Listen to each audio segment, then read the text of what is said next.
Now, doctors recommend risking your life at least twice a day. I mean, brushing your teeth at least twice a day.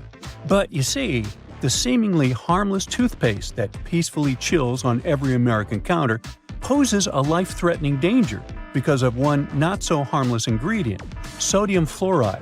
Now, don't get me wrong, not every toothpaste out there contains it, but most of them still do. But don't rush to the bathroom to trash your tube. If you swallow a tiny pea-sized glob, it isn't fatal. I'm talking about larger quantities. A toothpaste tube has only 0.15% fluoride. To send you running to the hills, you must consume around 8 tubes one by one, so technically, toothpaste is totally safe. Let's go and look for more dangers at your place, shall we? Personally, I don't have this one, but if you happen to have a CFL light bulb, you gotta be extremely cautious with it. The thing is, many of those bulbs are made with mercury. If such a bulb breaks, you gotta start by turning off your ventilation system. Otherwise, the contamination will only get worse. Make sure everyone has left the room, then open a window to allow for fresh air circulation. Finally, clean the area where the bulb shattered. Be careful to address both wet and dry surfaces and contact specialists. Mercury vapors are definitely the biggest concern when it comes to this element. Take, for instance, a case of 2008, where a 55-year-old guy in Oklahoma tried to extract gold from old electronics using liquid mercury. Unfortunately, he inhaled too much vapor and sadly passed away just 10 days later. The contamination was so severe that they had to completely gut his house. Now, you definitely don't want your favorite clothes to get ruined by moths, so you might grab some mothballs to exterminate them. But watch out, those mothballs can exterminate you too. They usually contain chemicals like naphthalene or paradichlorobenzene. When these get into the air, they turn into gas. That strong smell you associate with mothballs kicks in. Those fumes can actually irritate your eyes and lungs, and may even cause headaches, dizziness, and nausea. Plus, there are concerns about these chemicals being the cause of major conditions that even modern medicine can cure. Naphthalene is especially risky because it can break down your red blood cells, leading to a condition called hemolytic anemia. So try to swap those balls for good old lavender. Moths aren't big fans of it. Now, it's super important to keep an eye on the plants you bring into your home because some can be surprisingly harmful. Take Dieffenbachia, commonly known as dumb cane, for example. Rumor has it that its sap can cause your tongue to swell up so much that it can block your airway. But can it really? Yes and no. It's true that this plant contains poisonous, tiny needle-like crystals called rapides, but they require someone to actually chew on a leaf first before any fuss happens. Otherwise, you might just feel a brief burning sensation or observe some skin redness. In rare cases, you might see some swelling in the area that touched the plant. Generally, just a little nibble leads to mild discomfort, so please don't snack on your potted plants. This warning is more for the safety of your pets, especially cats. Now, if Dieffenbachia stays in contact with the mouth for too long, it can cause some serious pain that might linger for days or even weeks. In those cases, a trip to the hospital might be necessary, especially if the throat gets affected, as that could impact breathing. But don't believe the hype that Dieffenbachia is a lethal poison. That's just an urban legend. The bottom line? One must be really dumb to get poisoned by a dumb cane. Now, using a power washer can be more dangerous than you might think. The intense pressure can lead to serious injuries, and the high-speed spray can kick up debris that might cause even more harm. If you do get injured, infections can set in quickly, and without timely medical care, things can get really serious. Think severe complications, potential limb loss, or even worse. But honestly, it's not that scary. Just don't overdo it with pressure. Here's a friendly tip. Don't skip out on your weekly house cleaning, especially when it comes to the bathroom. The longer you put off cleaning it, the more risky it becomes. Bathrooms are notorious hotspots for bacteria, which makes regular cleaning essential. You definitely don't want those unwelcome guests like norovirus, E. coli, salmonella, or even Staphylococcus aureus hanging around, along with those molds and mildews. Just put things into perspective. An average toilet seat can host over 200,000 colony-forming bacteria. And here's another thing to keep in mind. If you're not careful while cleaning, you can accidentally create a dangerous situation. Mixing bleach and ammonia can release a toxic gas called chloramine. Those fumes can lead to some pretty nasty symptoms, from shortness of breath to fluid in your lungs. Guess what? If it happens, you will probably kick the bucket. And I'm not talking about the one you use for cleaning the floors in the bathroom.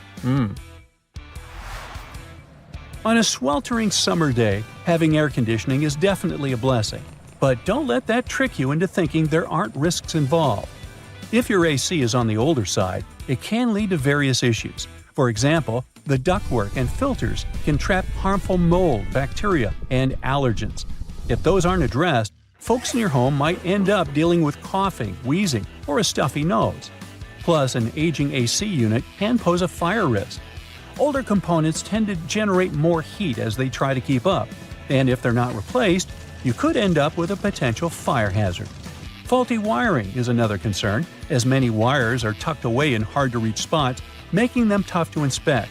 So, if you have an older AC, it's a smart move to have it cleaned properly and ensure that its parts and wiring are up to date to avoid any fire risks. Snuggling under a cozy electric blanket when the weather turns chilly sounds like a dream. But if electric blankets get too hot, they might lead to burns. This risk is particularly significant with older models that don't have an automatic shutoff feature. So the best way to use such a blanket is to warm up your bed and then turn it off before you crawl in. There's also the concern of heat stroke, linked to the use of an electric blanket. Once, 2 people were discovered unresponsive in their beds beneath electric blankets. The first person's body temperature reached an alarming 106.2 degrees Fahrenheit, while the second person's temperature was 105.8 degrees Fahrenheit. So while these blankets offer comfort, it's crucial to use them wisely. Just a quick heads up about windshield washer fluid. It contains methanol, which can really pack a punch. If ingested, it can cause everything from dizziness and headaches to severe poisoning. Make sure to store it safely and keep it in the original container. Never transfer it to unmarked bottles. It can easily be confused with water and other harmless liquids, and that's a big no-no. Methanol is super toxic. For a grown-up, 2 to 8 ounces can do the trick. You know what I mean. The windshield washer fluid you dump into your car usually has about 30 to 50% methanol in it. But the concentrated versions? They can pack a serious punch with 90 to 100% methanol. Just remember, these products need to be diluted with water before you use them. The last everyday thing on our list does seem to be a great buddy of ours, especially if located in the bathroom. But although air fresheners can give your home a pleasant scent, many of them release volatile organic compounds that can build up over time and may pose serious health risks, including neurological issues and incurable conditions. I suggest, if you were to ask me, you play it safe and think about opting for natural alternatives or enhancing your home's ventilation instead. Got that? Good. A label on your panties digging into your most sensitive spots is definitely not the best feeling. Sure, you can cut it off, but often that just leaves even sharper corners that can be more annoying. But what if you've been cutting those labels wrong this whole time? Check it out. On the left, the label is sewn into the seam, while on the right, it's just hanging on by a couple of threads. Just snip those threads, and voila! It's like the label was never even there. Plus, with this little hack, you can always pick panties in the store that are guaranteed to be comfy. If you've traveled to Europe recently, you may have noticed how nasty the bottle caps have become.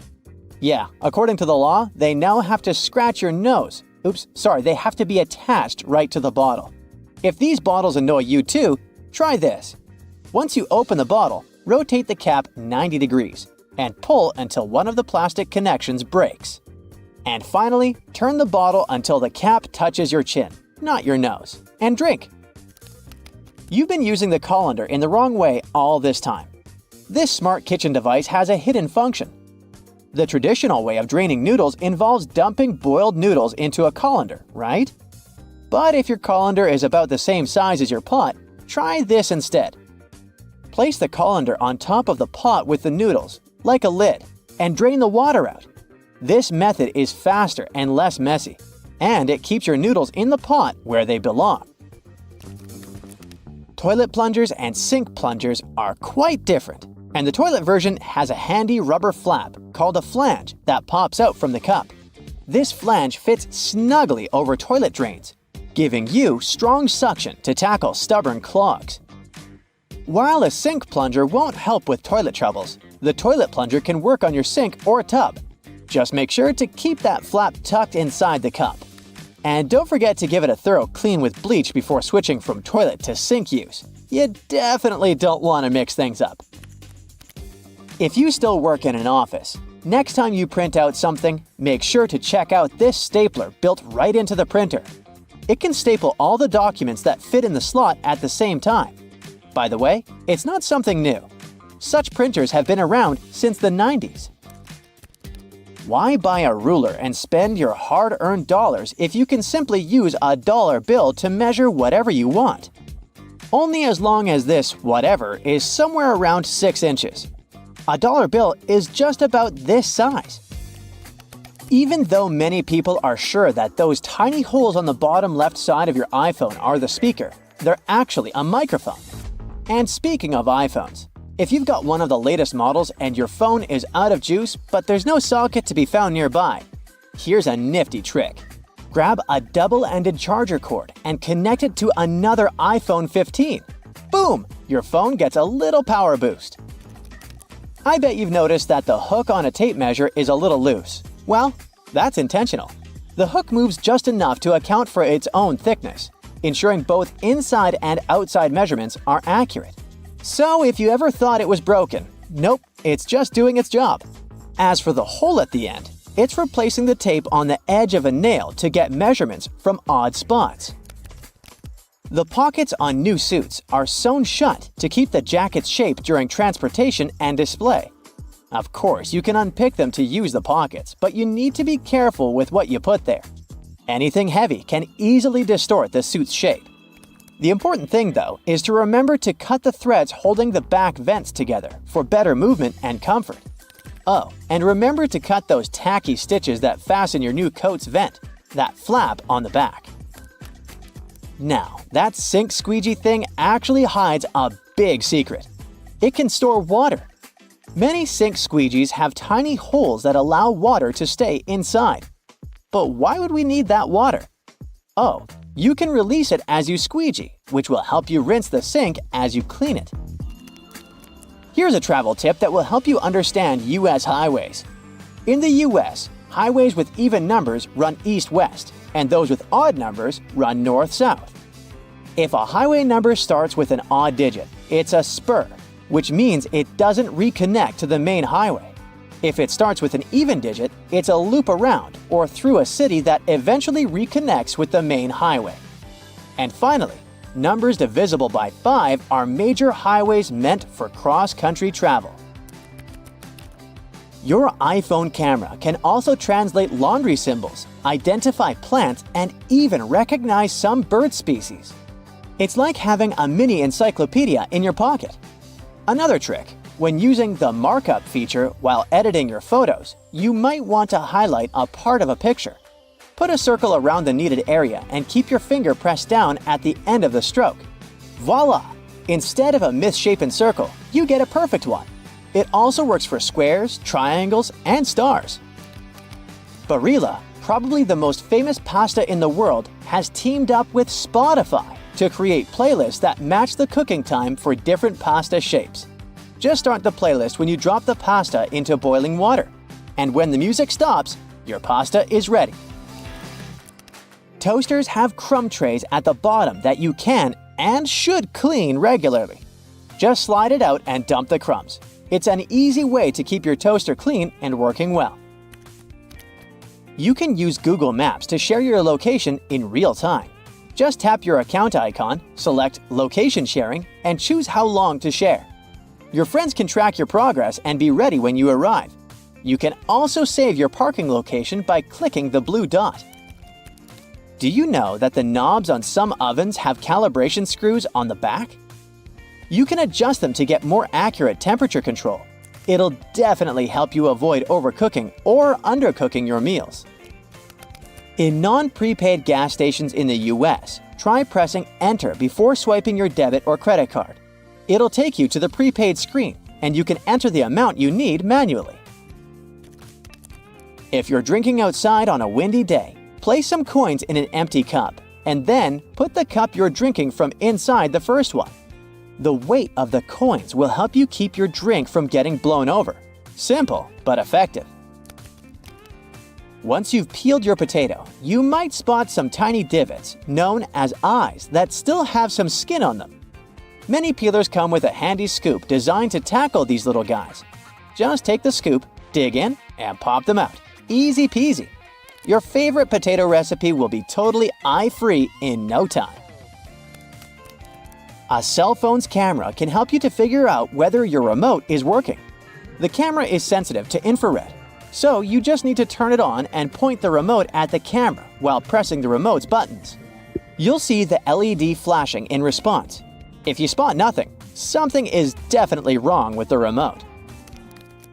Bonus fact here: white vinegar isn't just for cooking, it's also the real laundry hero. If you add it to your laundry, it'll take out all the bad smells from your clothes. The amount to add can be anywhere from a splash to a cup during the wash. And don't worry about the vinegar smell. It washes away completely, leaving your clothes fresh. It's also great for removing hard water buildup. A doctor is about to perform a surgery. He positions the lamp over the patient and… wait, what? His hand doesn't cast a shadow. And it shouldn't, because even one little dark spot could ruin a life-saving operation. This magic happens thanks to a large number of light bulbs. Each LED shines on the patient from a different angle, creating overlapping patterns. A sensor detects any obstacles and compensates for shadows by dimming some LEDs and increasing the output of the others. Harry Potter's invisibility cloak is now a reality. Well, sort of. Meet metamaterial, a futuristic fishnet that can make things invisible by manipulating electromagnetic waves. What happens is that when light hits an object, it either gets absorbed or bounces back. Either way, it makes the object visible. But with metamaterial, instead of absorbing or reflecting light, it bends it around objects, making them invisible to the unaided eye. The bad news is that, for now, it only works with specific wavelengths of light, like radio waves. So this invisibility cloak doesn't work with visible light, the things we can actually see, just yet. In Sweden, 2 women managed to create an invisible bike helmet. Well, okay, maybe not that invisible since you have to wear this thing around your neck for it to work. This neck piece has a sensor with a special algorithm that can distinguish between regular biking and a crash. So, if a cyclist is wearing this and gets into an accident, the sensor automatically activates and inflates the neck piece with cold helium gas, instantly deploying the helmet that looks like a head airbag. And if you're worried about the helmet tearing after hitting the ground, don't be. It's made of super strong nylon fabric designed to handle pretty much any strong impact. Well, it seems we're not quite masters of invisibility yet, but transparency is a different story. Back in the 90s, a botanist in Germany managed to create a see-through wood. This invention was almost forgotten for decades, but recently, a group of researchers upgraded the material to make it tougher than glass. Regular wood is like a bundle of tiny straws held together by a natural glue called lignin, which gives it strength and color. To make wood transparent, scientists remove or bleach lignin, leaving a white, skeleton-like structure. Then, they fill these cells with a clear substance like epoxy resin, making the wood see-through. But don't worry, you won't be walking into forests full of invisible trees anytime soon.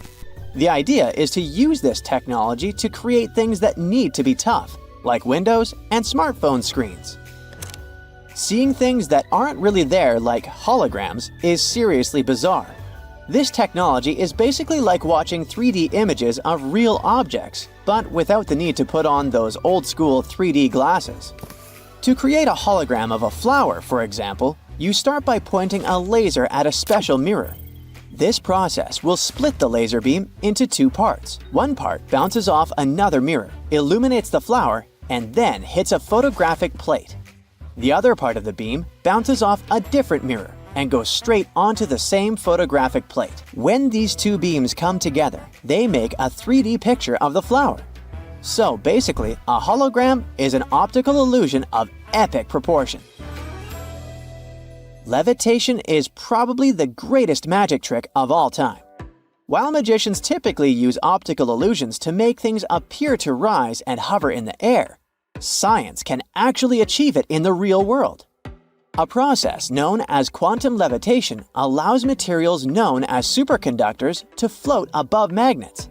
You see, these materials naturally repel magnetic fields, but some allow a few magnetic lines to pass through. This creates tiny vortices where magnetic flux can pass, helping the superconductor remain suspended, kind of locked in the middle of the magnetic field, defying gravity. Last year, outfits that changed colors and patterns right before our eyes went viral. This incredible fashion trick was achieved using photochromic materials.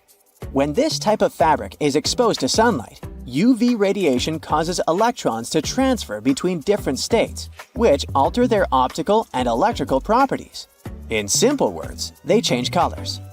Since natural sunlight intensity varies all the time, the colors of the outfits also shift constantly. Unfortunately, the effect only lasts for about 3 minutes.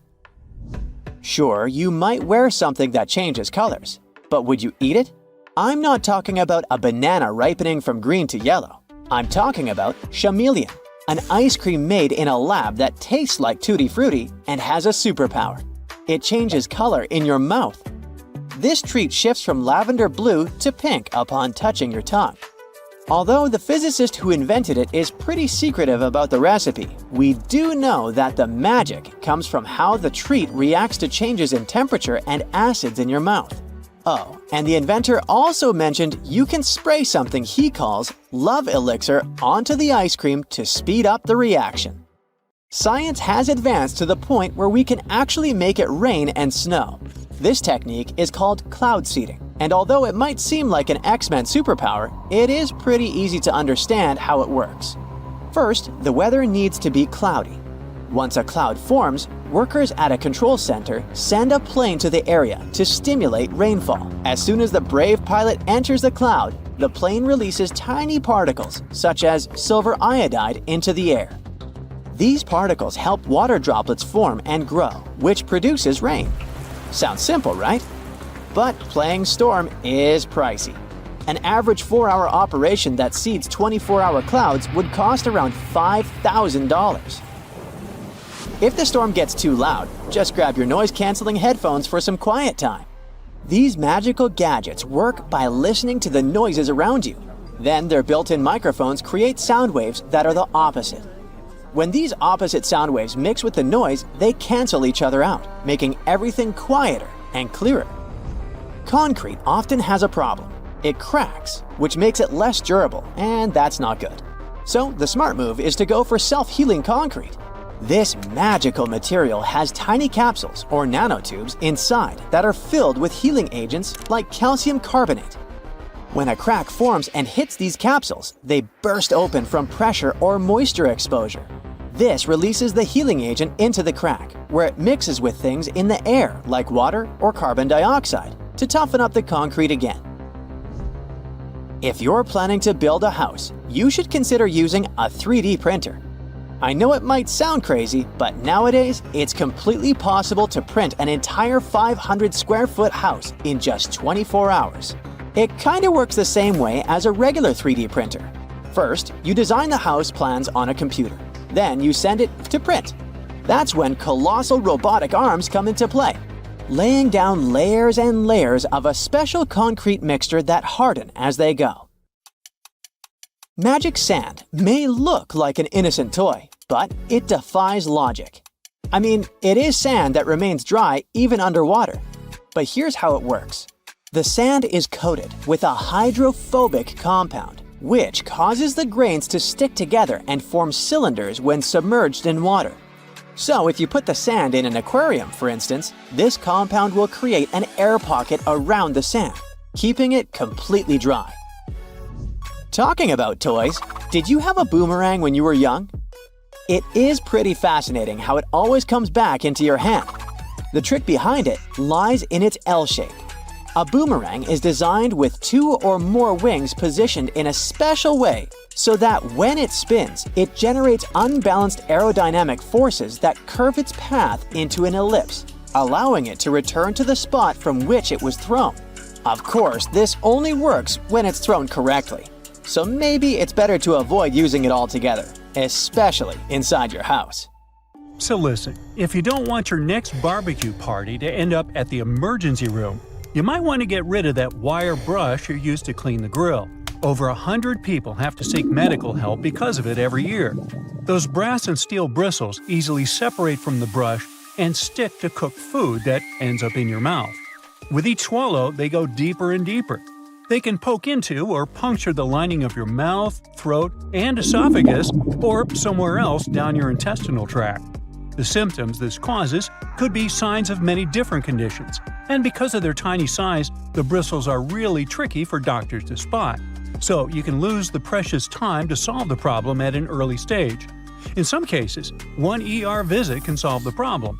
But if the bristle moves into deeper tissues, say into your neck, chest, or abdomen, well, it could start an infection, and you'd need some complex surgery to save your life. That was the case for a 63-year-old lady in Michigan. She was eating a hot dog grilled by her husband, and she felt something was wrong from the first bite. She could barely swallow the food because of an unusually painful sore throat and had to see the doctors for help. They sent her home after an inspection, but the symptoms only got worse and worse. A CT scan several months later showed the problem was some tiny metallic object that looked like a piece of hair at the back of her throat. The doctors were able to remove it during surgery. So, to play it safe, take good care of your wire grill brush and inspect it before putting food on it. If you see any loose or dangling wire bristles, get rid of them. If this sounds like too much work, just toss that brush altogether. There are some safe alternatives to it, like wooden panels, pumice stone, nylon bristle brush, or liquid grill cleaner. You can also roll a piece of aluminum foil into a ball and use grill tongs to hold it while you're scrubbing your dirty grill grates. Cooking pros say an onion cut in half can also do the job. The caterpillar that arrived at your barbecue party as an uninvited guest might seem cute and harmless, but not all of them are safe to pick up and play with. There are several types of venomous caterpillars in the US alone that can give you a hard time. Any brightly colored caterpillar that has a spine, bristles, or looks fuzzy could be venomous, and you're better off not touching it. Many caterpillars are equipped with hairs or spines, which are connected to poisonous glands. They often hide on the underside of the leaf, so you could easily miss it. So, when you're doing some work in the garden, it's a good idea to wear gloves and clothes with long sleeves. Your skin will thank you for it. If you get stung by accident, use any sticky tape to remove the hair or spines, and then just wash the affected spot with soap and water. If you plan to go swimming or boating to cool down after the party, remember that algal blooms aren't just a freaky splash of color in the water, but a real problem. They are toxic and can cause a lot of trouble for you and your pets. The symptoms will be less than pleasant, and will involve you spending a great deal of time in the bathroom. Algae bloom means there are plenty of bacteria in the water, so don't swim in it and don't drink the water, no matter how thirsty you are after all the swimming. And if you happen to get some ingested water on your skin, take a long shower with clean water immediately. The media should report cases of dangerous algae blooms in your area, so make sure to check it before you hit the nearest lake. Wild parsnip might not appear in your summer nightmares, but this yellow-flowered plant can do some really mean things to your body. It contains a substance called solerin, and when you accidentally touch it and then enjoy a walk in the sun, the effect it will leave on your skin will be as nasty as the name Sorolin. And you could have dark red or brownish discoloration on your skin for months after your unwanted rendezvous with the plant. It's mostly active and mischievous between May and July, so watch out. Alright, a garden hose must be completely safe as, unlike the grill brush, it doesn't have any small metallic parts, right? Well, when you leave it hanging out in direct sunlight, the water inside can heat up to 120 degrees Fahrenheit.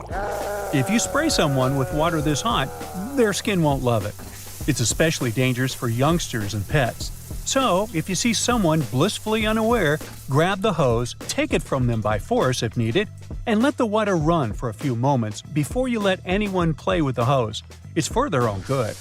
The intense sun can also heat up all the bad chemicals the hose itself contains, like lead and phthalates. So, check what yours is made of and replace it with a safer version that's labeled lead-free or drinking water safe if you plan to use the water for drinking or playing.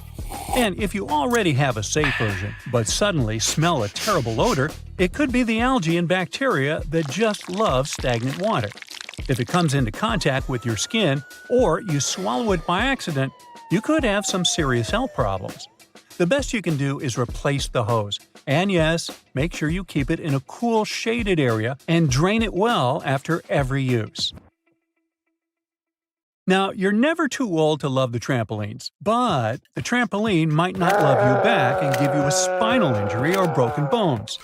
Almost 100,000 injuries like this with young users happen every year because they're so easy to fall from or land in the worst possible way during a somersault or a flip. The biggest risk of trampoline trouble is when more than one person is using this fun contraption. Nearly 75% of all accidents with trampolines happen when two jumping youngsters crash into one another. And no, some netting or padding really can't save the day. If you want to keep things safe, make sure there's always only one person at a time on the trampoline. You're going to need to install shock-absorbing pads that completely cover the trampoline's metal frame, springs, and hooks. If you see any signs of the padding getting too old, like tears and fraying, you need to replace it immediately. Make sure the trampoline stands on level ground and isn't too close to other structures and trees. A slide in your backyard, no matter if it's made of metal or plastic, can turn into a frying pan under the sun and can heat up to 189 degrees Fahrenheit.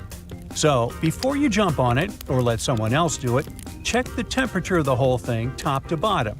And even when your little sister or someone else you love is begging you to go on a ride with them, don't do it. The slide is designed for one person of a certain size.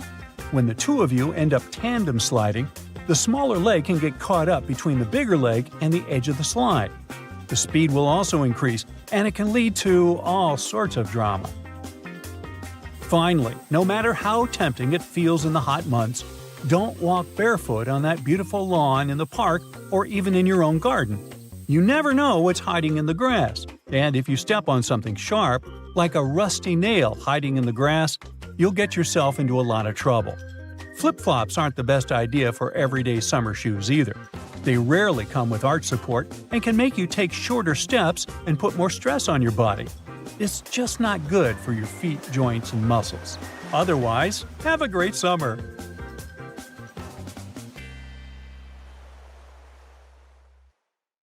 You know how it goes. As the years pass, common knowledge slips away faster than you can say, "What's that thingamajig for?"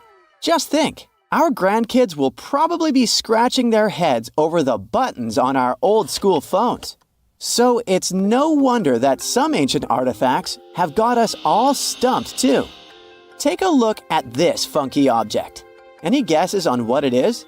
A musical instrument, a toy, or maybe something out of this world? Beats me, and even the experts have no exact answer. This little guy is a Roman dodecahedron, discovered by some amateur archaeologists near Lincoln, England. It's shaped like a fist and made of a mix of metals. Now, as for what this thingy was used for, that's the million-dollar question. Supposedly, these guys were all the rage back in the day in northern Gaul and Roman Germany. According to some ancient maps, similar dodecahedrons have turned up in Europe, Britain, and even along the maritime Silk Road in Southeast Asia. The plot thickens as more and more of these dodecahedrons pop up. Some had wax inside, leading scientists to think they were candle holders. Others think they might have been used for knitting gloves. since none have been found in warmer regions. There's even one found in Geneva with zodiac signs etched on it, sparking some woo-woo theories about fortune-telling. And now a fresh discovery has got everyone's head spinning. Could this be some kind of sacred tool for the Romans? Who knows? Maybe it's the first multi-tool ever, invented way before Swiss Army knives were a thing. Carved stone balls from Scotland are another historical mystery. They most likely date back to the late Neolithic period and come in various types, from sandstone to granite. They're all roughly the same size and have intricate, evenly spaced patterns of circular bosses or knobs. Most of these designs have 6 bosses, but the number can range from 3 to 160. Some of these balls are more skillfully crafted than others, and a few even have extra decorations. There are over 400 carved stone balls and mostly found in Scotland, although some have turned up in northern England and Ireland. These stone balls rarely show signs of damage or use, and there are no clues that would give away their function. Most experts think they weren't practical tools, but had some symbolic or social importance, probably a sign of power or prestige within their communities. The Folkton drums are the 3 stone cylinders from Neolithic Britain, discovered in the late 19th century in a burial mound in East Yorkshire. Nothing similar has been found anywhere else in the British Isles from any prehistoric period. Each drum is decorated with unique designs covering the sides and domed tops. The decorations are mostly geometric, arranged in panels with stylized human faces peeking out from 2 of the drums. Recent studies of the artifacts using new technologies show that the designs had been carved and recarved over time. A team of experts also analyzed the composition of the drums, and it turns out that they were made from local chalk. In the late Bronze Age in Europe, long before coins became common, finely crafted metal objects served as portable wealth and symbols of high status. Across Europe, archaeologists have found all sorts of artifacts, from gold adornments worn by elites to large bronze cauldrons used in feasts. Beautifully decorated gold rings discovered in Wales are among these items. They're known as lock rings and may have been used to hold hair. Now they're flattened after spending nearly 3,000 years underground. They used to have cone-shaped openings at each end. They were found at different times, but were likely worn as a pair and buried together in a single hoard. Other Roman artifacts made of the copper alloy were first catalogued as lunate pendants. But during a recent re-examination, experts found that these items were actually small mortar and pestle sets, known as cosmetic grinders. They were used to grind minerals for makeup and were specifically designed for applying liner and shadows to the eyes. They were mistaken for pendants because of suspension loops that allowed them to be carried on a cord.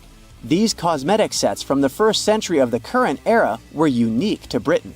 They prove the influence of imported cosmetics and beauty trends from the Mediterranean and Roman provinces, including Egypt. The Salzburg Cube, also known as the Wolf's Egg Iron, was discovered in the late 19th century in Austria. It doesn't really look like a cube, but is more like a rounded object with 2 flat sides. Down the middle, it has a groove, and the surface is covered with pits and craters. Workers accidentally found this artifact when they blew apart a piece of coal. The coal seam it came from is thought to be over 60 million years old. The Salzburg Cube moved between museums, mysteriously vanished in the early 20th century, and then showed up again. Some researchers thought it must be a Victorian-era candlestick holder, but still, no one knows the true story of the cube or its current location. Archaeologists have unearthed an incredible historical find in Pakistan, an ancient sphinx estimated to be around 12,500 years old. The region where it was found was once a busy center of the ancient Indus Valley civilization. It had advanced urban planning, intricate art, and sophisticated drainage systems. The discovery of the ancient Sphinx is a good example of their progressive art. We all know of the Great Sphinx of Giza, but what was the significance of the Sphinx in the Indus Valley culture? Their Sphinx has designs and carvings that show scenes with their daily activities. which means it may have had a more complex role than a symbol of power or guardian.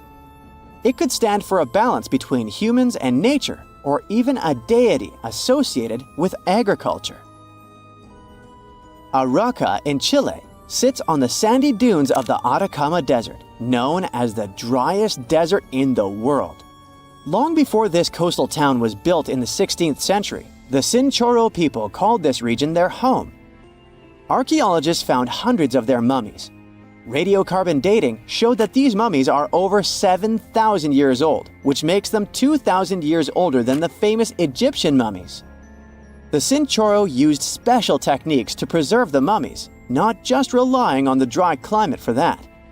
And unlike the Egyptians, they didn't just do it for the elite members of their society, but for everyone, no matter what age or status they had. The local people living in Arauca now are so used to finding mummies in their backyards that they don't feel weird about living among them. In the winter of 1850, a powerful storm with extra high tides hit the west coast of Orkney, Scotland. The wind and waves ripped away the surf, covering a mound, and revealed stone-built structures beneath. A local antiquarian decided to dig up the village that he thought was from the Iron Age. He managed to unearth the remains of 4 houses and many artifacts from 2 villages. The villages had been buried under sand, so everything was really well preserved. Carbon dating wasn't a thing back then yet, so it was tricky to tell the exact age of the villages. Almost a century later, with new tech, researchers were finally able to tell that the place was actually from Neolithic times. You can still see stone dressers and box beds in the prehistoric houses. Archaeologists and historians working on the famous Terracotta Army think that it might have been inspired by or modeled on ancient Greek sculptures. It would mean there was a cultural contact between East and West much earlier than we thought, long before the Silk Road trade route. There was probably Western influence in China during the era of its first emperor, who took the throne in 246 before the current era. Before that time, China didn't have a tradition of building life-sized sculptures. Earlier terracotta soldiers were much smaller, less than 10 inches tall. Greek artists might have even been present to train Chinese sculptors. Trains used to make people mad. During the Victorian era, there was this rumor that the swaying motion of train carriages made passengers, especially men, go a bit crazy, leading to some strange and dangerous behavior. The so-called railway madness was supposedly triggered by the noise of the train. To make things worse, carriages were locked for privacy reasons back then, so people found themselves stuck in tiny spaces with lunatics who could snap at any moment. If you see someone putting ketchup on some car, it doesn't mean you're witnessing them preparing a prank. It means they're just taking care of their car. Yup, it goes great with hamburgers and hot dogs, but it goes even better with cars since it has ingredients that are good at removing rust. Rust occurs when the metal gets exposed to moisture, oxygen, and heat, and due to weather conditions, it's hard to avoid it. When you leave rust for a longer time and don't deal with it, it will continue to degrade the metal. So, you need to get rid of it before your car becomes physically useless. That's when ketchup comes in. Its key ingredient is tomatoes, and they have many nutrients similar to those you can find in oranges and some other citrus fruits. For instance, citric acid can help you remove rust from metal surfaces since it eats through rust. We're not talking about the cars only. You can use it on metallic kitchenwares, furniture parts, jewelry, and rust spots on generally any metallic item. You can combine it with washing soda. It's not quite effective against rust, but when you combine it with ketchup, it'll do the work. Mix these two and apply them to the rusted area. Leave it like that for about half an hour and wash it with a wet cloth or sponge. You can combine ketchup with salt instead, or just apply a lot of it on the rusty area without using any additional ingredients. Ketchup removes tarnish from brass copper too. Put it on brass hardware on doors and cabinets. or some accessories such as bowls and candlesticks for 10 minutes to make it all shine. And also, you don't put it on meat just because of taste. Ketchup breaks down its fibers, which means it makes it more tender. Locking handles as we know them were only invented relatively recently, in 1878. Before that, people had to get pretty inventive to secure their homes. Most folks used a latch string. They'd make a small hole in the door, thread a leather thong or string through it, and then loop it around a wooden bar. Even after doorknobs were invented, only the wealthy could afford a proper lock and key. Vacuum cleaners had a rough start too. The first one was invented in 1901, but it was so huge that it wouldn't fit inside houses. Instead, vacuuming was offered as a mobile service. The machines were parked outside, and long hoses were fed through the windows. And to get to the client's house, these large cleaning machines were actually pulled by horses. Back in the day, animals even used to pull strollers. Yep, with kids inside. The stroller was first developed in 1733 for the daughters and sons of a British nobleman who might have been a bit too lazy to walk with them every day. So, the first model was basically a shell-shaped basket on wheels that could be pulled by a goat or a small pony. This small chariot was cute, but probably not the safest way to get around. Refrigerators also used to be a bit scary. From the late 1800s until 1929, they used toxic gases like ammonia, methyl chloride, and sulfur dioxide to cool things down. People were so concerned about gas leaks that they began leaving their refrigerators in the backyard instead of keeping them in the kitchen. This danger even inspired Albert Einstein to create a new model. In 1926, Einstein and his former student Leo Szilard invented a refrigerator with no moving parts, using safer, environmentally friendly gases to reduce the risk of toxic leaks. But it had one problem. Einstein's refrigerator was less efficient than existing appliances, so it wasn't commercially appealing. If you ever find yourself casually wandering in the forests of Estonia, don't freak out if you see some giant megaphones. These wooden acoustic giants were set 3 hours away from the country's capital by interior architecture students. That's way cooler than the hamster roller coaster I once built for a science fair, I have to admit. More than half of Estonia is covered by woods, and they're pretty proud of this natural wealth. So it's not the first art project of this kind, and there was a winding, elevated pathway and a faceted woodland cabin. The idea of the megaphones is to crank up the natural sounds of a forest and also to serve as a rest spot for hikers. These wooden beauties are large enough to host several people. And hey, if you walk this far into the woodland, you'll be thankful for this. The students were given a task to invent some concepts of a forest library. They built the megaphones off-site and brought them to their permanent spots. They're set in such a way that sounds from 3 directions meet in the center and create a cool, natural surround sound effect. Thankfully, kitchen supplies, including our beloved grills, have come a long way. Back in the 1950s, a metalworker named George Stephen had a brilliant idea while trying to create the perfect steak. Frustrated with flare-ups and uneven cooking, he decided to cut an old ocean buoy in half. This allowed him to control the airflow better, and that's how the Weber Kettle Grill was born, changing backyard barbecues forever. Have you ever used a public bathroom in the summer in your shorts and sandals and got splashed? It happens to the best of us, so no worries.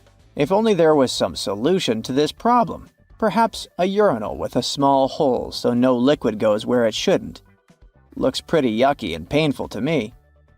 An assistant professor at the University of Waterloo, Zhao Pen, and his colleagues came up with a way better solution for this sensitive issue. Their designs were inspired by physics and dogs. When a stream of liquid moves on a solid surface at a shallow angle, the splash is reduced, and the smaller the angle, the fewer splashes you'll see. You can even minimize them to a 0. And when dogs do their business, they lift their hind legs and do it on the vertical surface of a tree or a wall. I don't know if they actually care about it, but this does reduce the splash. Good job, Pluto. Talking about that, here's a fun challenge for your next family gathering. Ask everyone to fold a piece of paper in half, then in half again, and keep going for a total of 7 folds. Spoiler alert, they probably won't succeed. That's because each fold makes the paper thicker and thicker. In fact, if you had a huge sheet of paper and folded it in half 50 times, it would end up being about 62 million miles thick, which is about 2/3 of the way from Earth to the Sun. So yeah, it's impossible. The current record is held by a high school student named Brittany Gallivan, who managed to fold a single piece of paper in half 12 times, and it was a tissue paper. The USB symbol, looking like a trident, has always sparked multiple speculations about its origin. One popular idea is that it represents Neptune's trident and symbolizes power and adaptability. But there's also a little bit less exciting theory. A man who claimed to have designed the symbol in the 1980s stated that it was supposed to represent connectivity. The large circle symbolizes a computer, while the attached shapes, the circle, the triangle, and square, stand for different outputs. Look closely at a tram's overhead lines, and you'll see that its contact wires zigzag back and forth instead of going in a straight line. That's because all trams have pantographs attached to their roofs.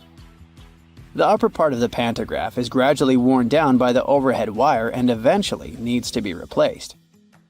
To wear it down evenly, the wire is not installed strictly along the tram's path, but in zigzag patterns. As the tram moves, the pantograph slides along the wire, and it wears down evenly. Those cone-shaped water cooler cups? Their shape is intentionally designed to prevent users from setting the cups down.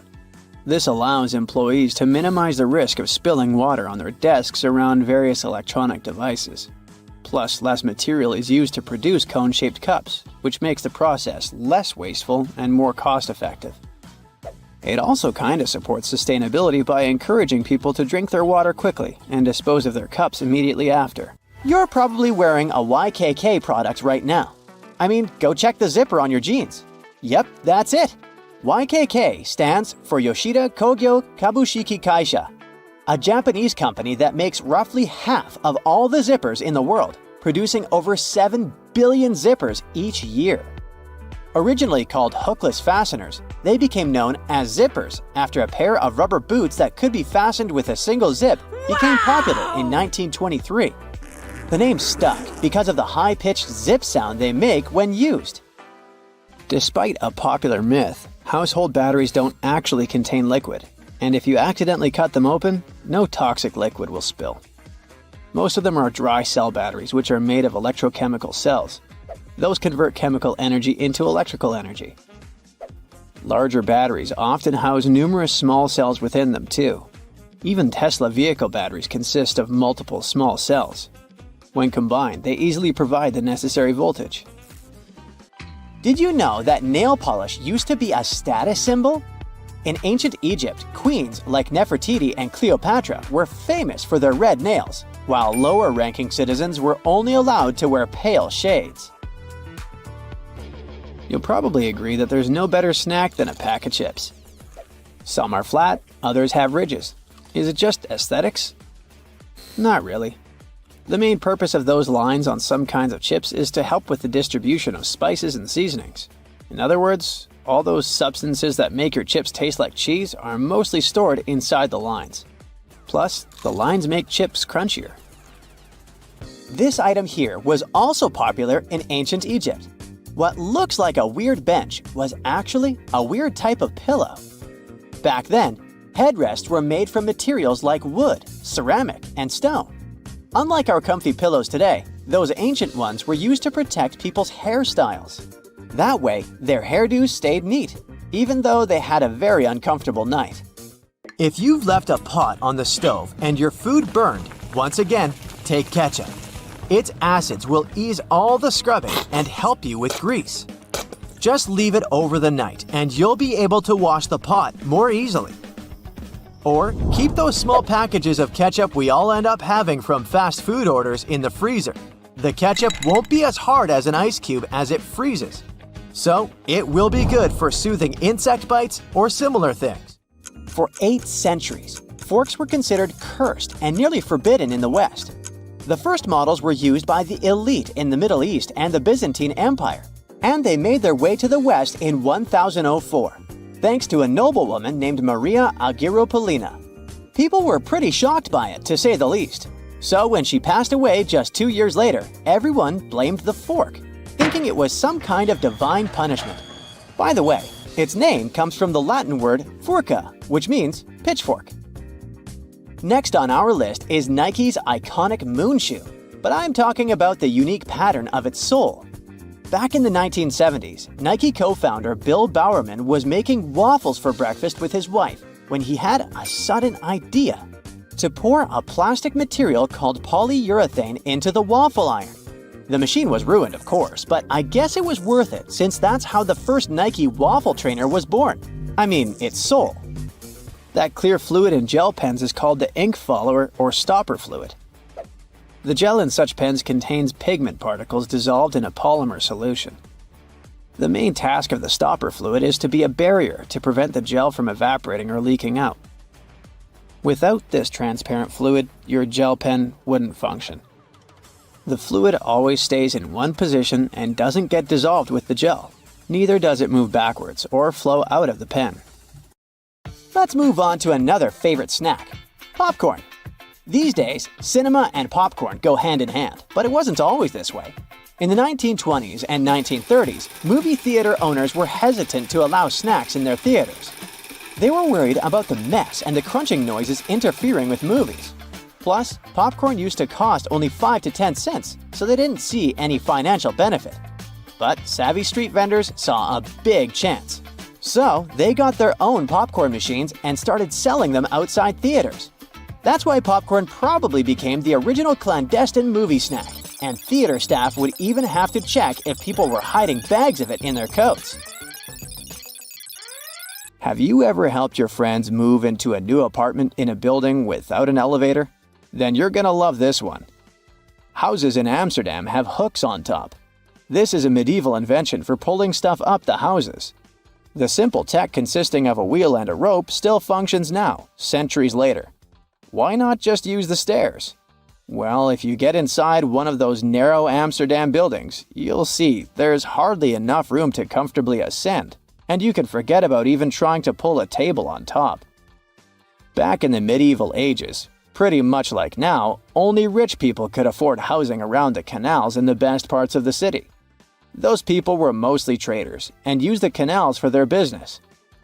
They stored goods in the same houses they lived in, and with regular floods, they had to find a way to keep the goods dry. And that's why they needed to invent something to lift furniture, goods, boxes, instruments, and food on the upper floors, and pull it in through fully open, wide windows. The lifting tech is one of the reasons the houses in Amsterdam are leaning forward. This position helped keep both the lifted stuff and the walls and windows safe during transportation. They didn't have to touch each other. The gables also assisted in the process and had to be made firm to withstand all the heavy weight. And in case you're wondering what gables are, they're sections of wall between the edges of a dual-pitched roof, typical for Amsterdam. Sticking with old-school fun, it's time to talk about cards.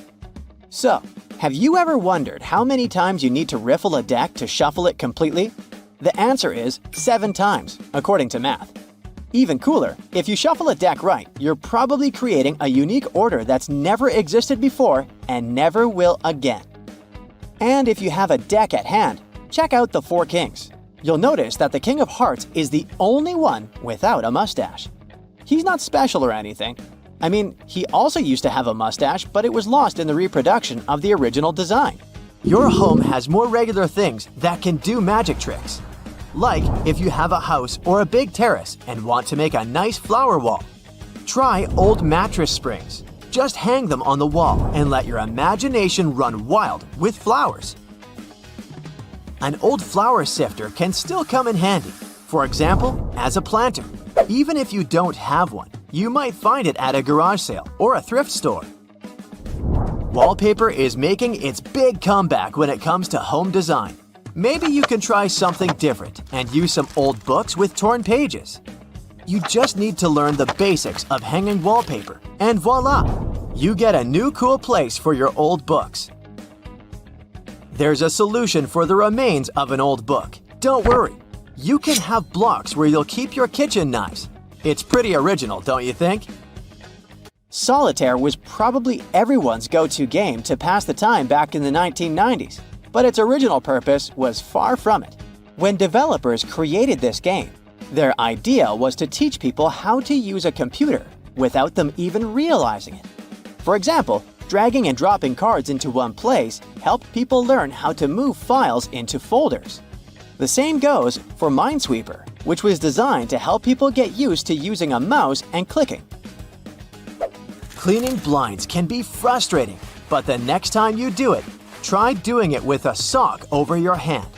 Hands are kind of perfectly shaped for getting all those nooks and crannies on the blinds, and the sock will do the rest. Here's something you wouldn't expect. Ice cubes can help you remove gum from carpet, clothing, and hair. Just put your clothes in the sink and add ice cubes. Leave it like that for a while. Ice will freeze the gum, so you can chip it away more easily. If the gum got stuck on the carpet, leave ice cubes right in the critical spot and remove the gum with a butter knife. It's a little bit harder to remove it from hair though, but still possible. Just wrap the ice and parts of your hair with the gum in a washcloth until the gum gets frozen. When you get there, you should be able to break apart the gum and free your hair using your fingers. Or, next time you have to deal with a splinter, just take one ice cube to numb that area before you even start doing anything. You might have noticed that movie theater seats are almost always red. This choice isn't random. It has strategic importance, which is rooted in visual science. The thing is, red light has a longer wavelength. It means that it's the first color to disappear in low light. It allows the audience to concentrate better on the screen once the movie begins. Such a design choice enhances the viewing experience by minimizing distractions. Speed bumps are crucial for pedestrian safety, but at the same time, they can seriously increase car emissions due to the non-stop acceleration and deceleration they cause. To address this issue, some cities like London are testing fake speed bumps. Those are optical illusions painted on the road. They look raised from a driver's perspective, but in reality, they're flat. Authorities hope that this approach will slow down drivers without having a negative impact on the environment. Soda bottles are always filled in such a way that there's some space between the liquid and the cap. That's because soda contains carbon dioxide. It's a gas that can expand once the bottle's heated. If there's no gap in the bottle, it can break because of the pressure building inside. Also, when you open your drink, the gases go out in the form of bubbles, making the drink overflow. The gap helps with this problem too. If you're more into Angry Birds, Candy Crush, and other mobile games, that's totally normal. After all, more people have access to cell phones than to toilets these days. But not many of us stop to think about how disgusting our phones can be. The natural bacteria from our skin and the oils from our hands get transferred to our phones with every touch, swipe, and tap. This makes phones about 10 times dirtier than toilet seats. Yikes! You see these blades? They have notched corners to make your cutting experience smoother. Ooh! The front edge notch helps with separating blades during manufacturing, while the trailing edge notch helps the blade glide easily. And a fun fact, that notch on the front also helps you spot unused sections of the blade. Just a little visual indicator to make your life easier. When it comes to silver versus black blades, they're both made from the same stuff. But black blades are sharper and are better suited for cutting through tough materials, while silver blades strike a balance between cutting power and durability. If you want that extra cutting oomph, go for black. Oh, almost forgot. The only thing those blades aren't meant to cut is food. It has a rust-proofing oil coating, which is not safe for humans. Check this one out. It's totally giving me childhood vibes. Now, I remember my grandma having tomato-shaped pincushions just like this, and sometimes they would look more like a salad, with a little pepper thrown in there. Well, believe it or not, this salad actually has a purpose. The tomato keeps your pins in place, while the pepper keeps them sharp. Those peppers are filled with sand, which helps keep your pins nice and sharp. And it's not just sand. Crushed walnuts can also be used to keep your pins in tip-top shape. Now look at this multiple pocket tool and this little hook on it. It's a bit of a mystery, but it's actually pretty handy. I counted at least 4 different applications. 1. You can use it to carry all sorts of awkward stuff, like camping gear or heavy parcels. 2. Need to twist some wire or play around with knots? The parcel hook has got you covered. 3. This hook can save the day with those stubborn zippers, like the ones on your luggage. 4. It's great for pretending to be a budget version of Captain Hook. If you know more applications, let me know in the comments. Apple users, with this feature, you'll never get laundry surprises again. Now, I bet you've had this situation at least once in your life. You wash your stuff, and when you take it out of the washing machine, the size seems to only fit your cat. Your iPhone camera can actually translate those funky laundry symbols for you. There are 2 requirements though. You must have iOS 17, and your phone must be in English. Take a photo of the care label, go to the Photos app, and see the details of the image. Everything will be automatically decoded and explained to you. Now, many toasters come with nifty removable crumb trays at the bottom. It's super important to give these trays a good clean every now and then to keep your toaster running smoothly and avoid any potential fire hazards. Just pop them out, shake out the crumbs, and you're good to go. Where you shake them out is up to you. Those little compartments on your gas pump aren't just for show. They're actually there to hold your cap while you're filling up. This nifty feature keeps things tidy and prevents any spills or drips on the handle. So, say goodbye to messy refueling experiences and hello to a cleaner pump. Plus, it makes the whole process way more convenient and efficient. Now, I'll bet your oven gets so greasy and dirty sometimes that you can even hear it oink. Just kidding. I know you're a tidy person. Anyway, if you're looking for a way to bring your kitchen cleaning to a whole new level, here's a tip for you. Most oven doors have handy latches that let you pop the door off for easy cleaning, saving your poor back from the strain. When you're draining noodles or potatoes, there's no need to bother transferring everything to a colander in the sink. Just throw the colander right into the pot, hold it down, and pour the liquid out. It makes life so much easier, especially when you want to save that starchy water for recipes. It's a must for authentic pasta, by the way. So let's say you've snagged this gem at a thrift store a while back for just under $1. It's seen better days, serving as an ashtray, but you decide it's time to give it a new lease on life. Here's the lowdown on how to make it shine again. Mix up a solution of boiling water, baking soda, and table salt in a bowl lined with aluminum foil. Let the piece soak for about 15 minutes and repeat this process 3 times. In between soaks, gently scrub any rough spots with a microfiber cloth. After the final soak, dry the piece off and rub on some toothpaste, baking soda, and peroxide. Buff out any remaining tarnish with a clean, dry microfiber cloth. Rinse it off, and now your piece is practically gleaming like a mirror. These aluminum foil boxes have nifty little tabs on the sides that make it super easy to grab a sheet without any hassle. It's like a fancy little bonus that makes the product a breeze and ensures you'll have a smooth sailing experience every time. Manual can openers often come with a handy built-in feature, also known as a bottle opener. It's like getting 2 tools in one. But did you know that this bottle opener actually has another useful function? It can help you loosen those stubborn, hard-to-open jars. Simply lift the lid slightly at a couple of points with the bottle opener, and then watch it as it effortlessly twists right off. Yeah! Okay, I just found that, apparently, you're supposed to save the first and last slices of a loaf of sliced bread for last.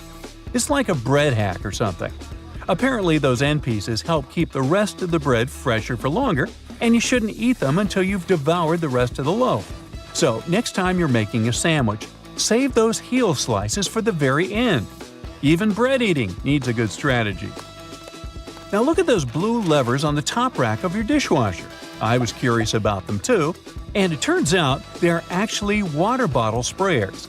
They help to ensure that your bottles get a thorough cleaning and rinse during the wash cycle. Many vegetable peelers have those little scoops on top for taking out the eyes from potatoes. And here's a cool tip. You can actually use vegetable peelers in both directions to peel faster. But most people just stick to one direction. When using yellow mustard, make sure to push the lid of the bottle all the way open until you hear a satisfying click. This way the lid will stay securely in place and won't get in the way when you're dispensing the mustard onto your food. It's a simple step that can make your condiment experience hassle-free and enjoyable. So there. You know that little hole at the end of your pot or pan? Well, it's not just for show. You can actually use it as a handy holder for your forks and spoons. Next time you're cooking up a storm in the kitchen, just pop your utensils in that convenient little hole and keep them close at hand.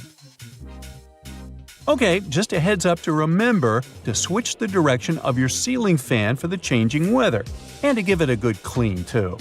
I've seen that a lot of folks found it helpful before to reverse the fan's direction by flipping a switch for different seasons. So this is just a friendly reminder to go ahead and do it again, pushing hot air down and pulling cold air up. When you're chowing down for some pizza, just tear off the top of the box and use it as a big old plate. You can even rip the box in half and fold it to save some leftovers for later. Well, that's it for today. What, you want to know more cool facts? Sure, but you'll have to subscribe and hit the bell to get more videos. I'm waiting. Go ahead. Some men wear shoes with hidden heel lifts to look taller. Such shoes can make a person up to 6 inches taller. They look like regular shoes, but inside they have this extra insert. Sometimes such an insert is glued down. Sometimes it's removable, and you can choose the height you need yourself. When the Titanic hit the iceberg and sank sometime later, the Atlantic Ocean was around 28 degrees Fahrenheit, which means the water was below its freezing point. No wonder so many passengers didn't make it. Some birds have a row of bristles protruding from the edges of their eyelids. Those bristles can probably be called eyelashes, but while human eyelashes are modified hairs meant to protect the eye, bird eyelashes are modified feathers. Identical twins don't actually have the same fingerprints, so you can't blame your misdeeds on your sibling after all. Different factors during development in the womb, like the position of the womb, umbilical cord length, and the rate of finger growth, impact fingerprints. Earth's rotation speed is changing. It's slowing down right now while we're talking. It means that, on average, the length of the day gets 1.8 seconds longer every century. 600 million years ago, a day lasted a mere 21 hours. Most world maps are wrong. On the majority of maps, they still use the Mercator projection, which was the first developed in 1569. But this method is very inaccurate and makes Alaska look as large as Brazil, while in reality, it's 5 times smaller. As for Greenland, it looks 14 times larger than it actually is. For a map to be precise, it would need to be life-sized and round, not flat. Ants don't have lungs. They breathe through tiny openings known as spiracles. An ant may have 9 or 10 of those on each side of the body, depending on the species. The average color of the universe is poetically called cosmic latte. In a 2002 study, scientists discovered that the light coming from other galaxies averaged into a beige color that was very close to white, just like the drink beloved by many. There is such a thing as minus decibels. The quietest place on Earth is Microsoft's anechoic chamber in Redmond, USA. The level of sound there is minus 20.6 decibels. Such chambers are built out of heavy concrete and bricks and are placed on springs to stop vibrations from entering the chamber through the floor. Bananas are radioactive. Wait, where did you go? It's not that bad. Bananas are rich in potassium, so each banana is slightly radioactive due to the natural isotope potassium-40. On the other hand, your body contains around 16 milligrams of potassium-40, so you're actually about 280 times more radioactive than that poor banana. And in any case, your body gets rid of that excess potassium 40 from a banana within several hours. There's simply no such thing as a straight line. You just need to zoom in close enough and you're bound to spot some irregularities. Even a laser light beam is a bit curved. In emergencies, fish form orderly lines. For example, when evacuating through narrow spaces in dangerous situations, school of neon tetrafish queue so that they don't crash into one another or clog up the line. Scientists think that this behavior means that fish can respect social rules even in emergency situations, unlike us humans. Hippos can't swim. These animals have large bones. These bones are so big and dense that it makes hippos barely buoyant at all. So these animals don't swim. Instead, they perform something like a slow-motion gallop on the riverbed. Hippos can also sleep underwater thanks to a reflex that allows them to rise to the surface, take a breath, and sink back down to the bottom without waking up. Lego bricks can withstand compression better than concrete. A regular plastic Lego brick can support the weight of 375,000 other bricks before it breaks. Theoretically, it could allow you to build a tower more than 2 miles in height. But if we decide to scale this up to house-sized bricks, the price would be exorbitant. If you ever go to space, you can take your yo-yo with you. In 2012, NASA astronaut Don Petit took a yo-yo on board the International Space Station and used it to show some tricks. You see, a yo-yo mostly relies on the laws of conservation of angular momentum to perform tricks. And if you keep the string taut, these laws apply in microgravity too. There's a theory that claims that we sweat when we're anxious to alert the brains of other people that they're primed for that danger that's making us feel anxiety. Brain scans have revealed that when you sniff the sweat produced by a panicking person, regions of the brain responsible for emotional and social signals light up. And when you are anxious, your sympathetic nervous system produces hormones, including adrenaline, which switches on your sweat glands. There are rainbows on Venus, and they're called glories. A glory looks like a series of colored concentric rings and is caused by the interference of light waves inside droplets rather than the process of reflection, refraction, and dispersion of light, which produces rainbows. Protons look like bagels, spheres, peanuts, and rugby balls. In other words, protons come in different shapes and sizes. Their appearance changes based on the speed of quarks, smaller particles within them. If you look at the moon while being in the southern hemisphere, it will seem to be upside down, and the man on the moon will look more like a rabbit. You will remember more of your dreams if you sleep badly and wake up many times throughout the night. You're also more likely to remember your dream if someone or something wakes you up in the middle of it. Dogs tilt their heads while listening to people to pinpoint familiar words like walkies more effectively. It also helps them to understand the tone of your voice better. There's also an idea that if a dog doesn't tilt its head often, it's because it relies more on sight and less on sound. Mirrors facing each other won't produce infinite reflections. Each next reflection will be darker than the previous one, and eventually, they will fade into invisibility. Mirrors absorb just a fraction of the energy of the light falling on them, so the total number of reflections mirrors can produce is around several hundred. You can smell ants, since many species of these insects produce strong-smelling chemicals when they feel threatened or angry, or when they're being squished. Trapjaw ants release a chocolatey smell when they're crushed, and citronella ants give off a lemony odor when they're threatened. Giraffes hum when they want to communicate with each other. Researchers think that this low-frequency humming might be a form of contact call between individuals that have been separated from their herd. It can also help giraffes find each other in the dark. But the coolest thing about these magnificent animals? Some scientists think that they could sleep talk too. And a cool bonus story for you. About a marathon runner who took over 50 years to finish the race.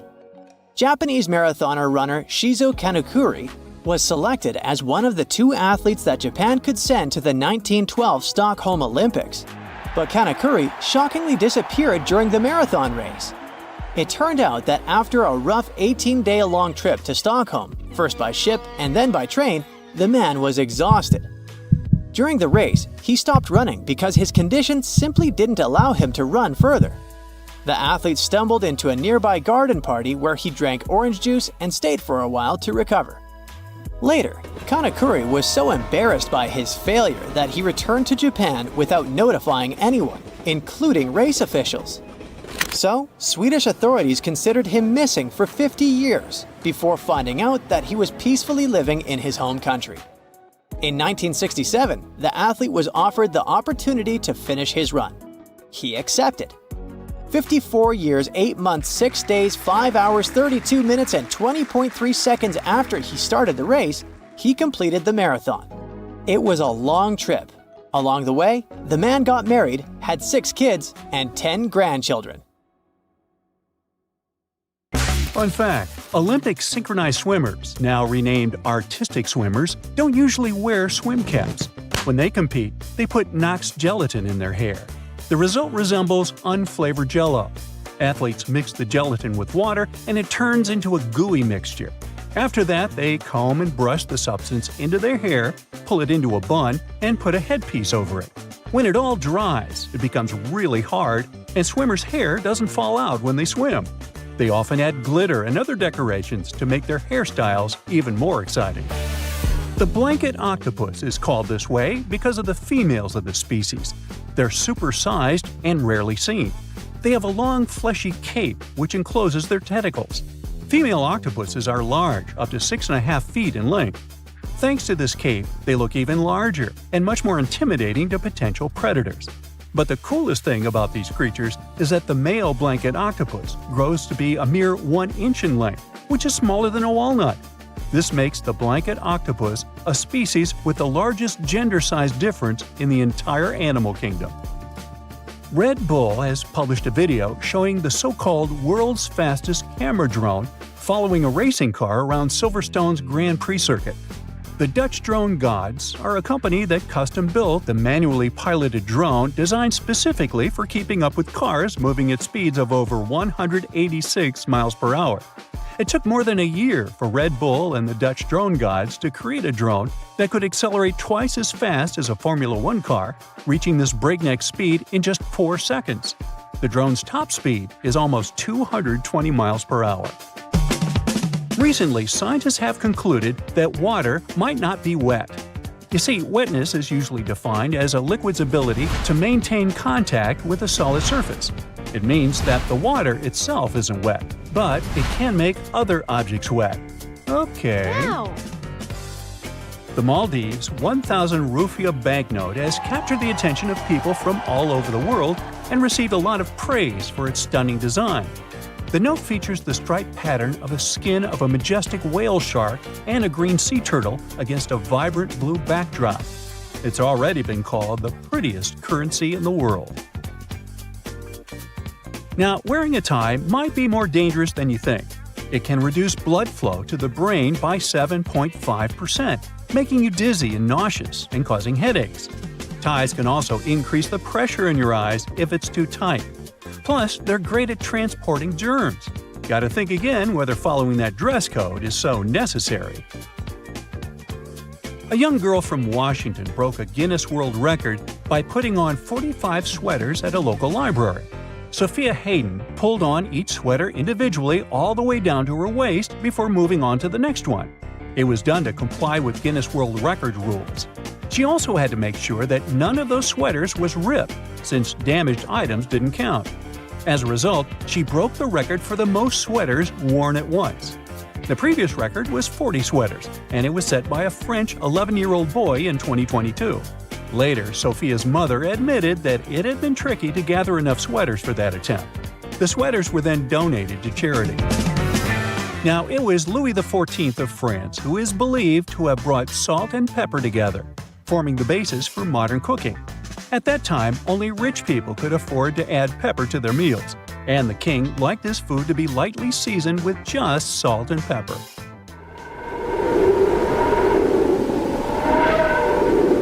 Our sun produces a sound, but sadly, we can't hear it. It's emitted in the form of pressure waves, and their wavelength is measured in hundreds of miles. It means they're far beyond the range of human hearing. Now, while we're on the topic of space, let's discuss the fact that our solar system has a wall surrounding it. Well, kind of. It's called the heliopause, and it's the region of space where solar wind isn't hot enough to push back the wind of particles coming from distant stars. That's why this region is often considered the boundary between the solar system and interstellar space. Another space fact for you: comets smell like rotten eggs. I know, ew. Other smells that might surround them are those of burning matches and even almonds. That's because of the traces of hydrogen sulfide, ammonia, sulfur dioxide, and hydrogen cyanide found in the makeup of some comets. In 2016, promotional postcards were even made, carrying the pungent scent of a comet. Now, in any career field, the average worker is productive for around 60% of their working time each day. But if we talk about office workers, this percentage drops drastically. One study determined that the average office worker is productive for a mere 2 hours and 23 minutes per day. The thing is, employees are interrupted in general every 3 minutes and 5 seconds. And it takes people a whopping 23 minutes to get refocused after an interruption. It means that employees get 3 minutes of work done for every 26 minutes they spend at their workplace. Unbelievable. No wonder that statistically, people working remotely are much more productive. Scottish soccer team Inverness Caledonian Thistle Football Club is known for using cameras with AI ball tracking to live stream their matches on YouTube. Well, once, in a 2020 match against our United to be precise, when a camera repeatedly tracked an official's bald head, mistaking it for the soccer ball. Uh-oh, what a blunder. Now, speaking of sports, football teams wearing red kits reportedly play better. Accordingly, the color of your attire affects not only how you're perceived by others, but also how you feel. A review of football matches in the past 55 years has shown that teams wearing red consistently play better in home matches than teams dressed in any other color. One more awesome story connected to sports. In order to draw some of the most wanted criminals out of hiding, the U.S. Marshals Service once came up with an offer crooks couldn't resist. They invited them to the Super Bowl. In December 1985, more than 100 people came to the Washington Convention Center after receiving a letter informing them that they had won tickets to the largest sporting event in the country. According to the invites, they had been selected randomly from a clearinghouse list of D.C. residents and were supposed to receive 2 tickets to the Redskins vs. Bengals game that day. But to get in, they had to come to a pre-game party to collect their tickets. And guess what? The plan worked like a charm. Over 100 criminals were arrested, which made Operation Flagship one of the most successful in U.S. police history. Now moving on. Your brain is eating itself non-stop. Wait, don't panic yet. It's a totally normal process known as phagocytosis. During this process, cells envelop and consume smaller cells or molecules to remove them from the system. Luckily, phagocytosis isn't harmful. It actually helps preserve your gray matter, keeping it in top shape. Boy, I could use more of that. Giraffes are 30 times more likely to get hit by lightning than people. Between 1996 and 2010, there were just 5 documented lightning strikes on giraffes that ended tragically. But if we consider the fact that the population of the species was just 140,000 at that time, it makes for around 0.003 lightning casualties per 1,000 giraffes each year. This is 30 times more than the number of tragic accidents involving lightning strikes that happen to people. Animals experience time differently from us humans. To smaller animals, the world around them moves more slowly. For instance, salamanders and lizards experience time not as fast as, let's say, dogs and cats. All because of the perception of time, which depends on how quickly the brain can process incoming information. And finally, snails do have teeth, between 1,000 and 12,000 to be precise. These teeth aren't like ours though, so there's no need to picture snails with silly toothy grins. Snails' minuscule teeth are all over their file-like tongues. So there.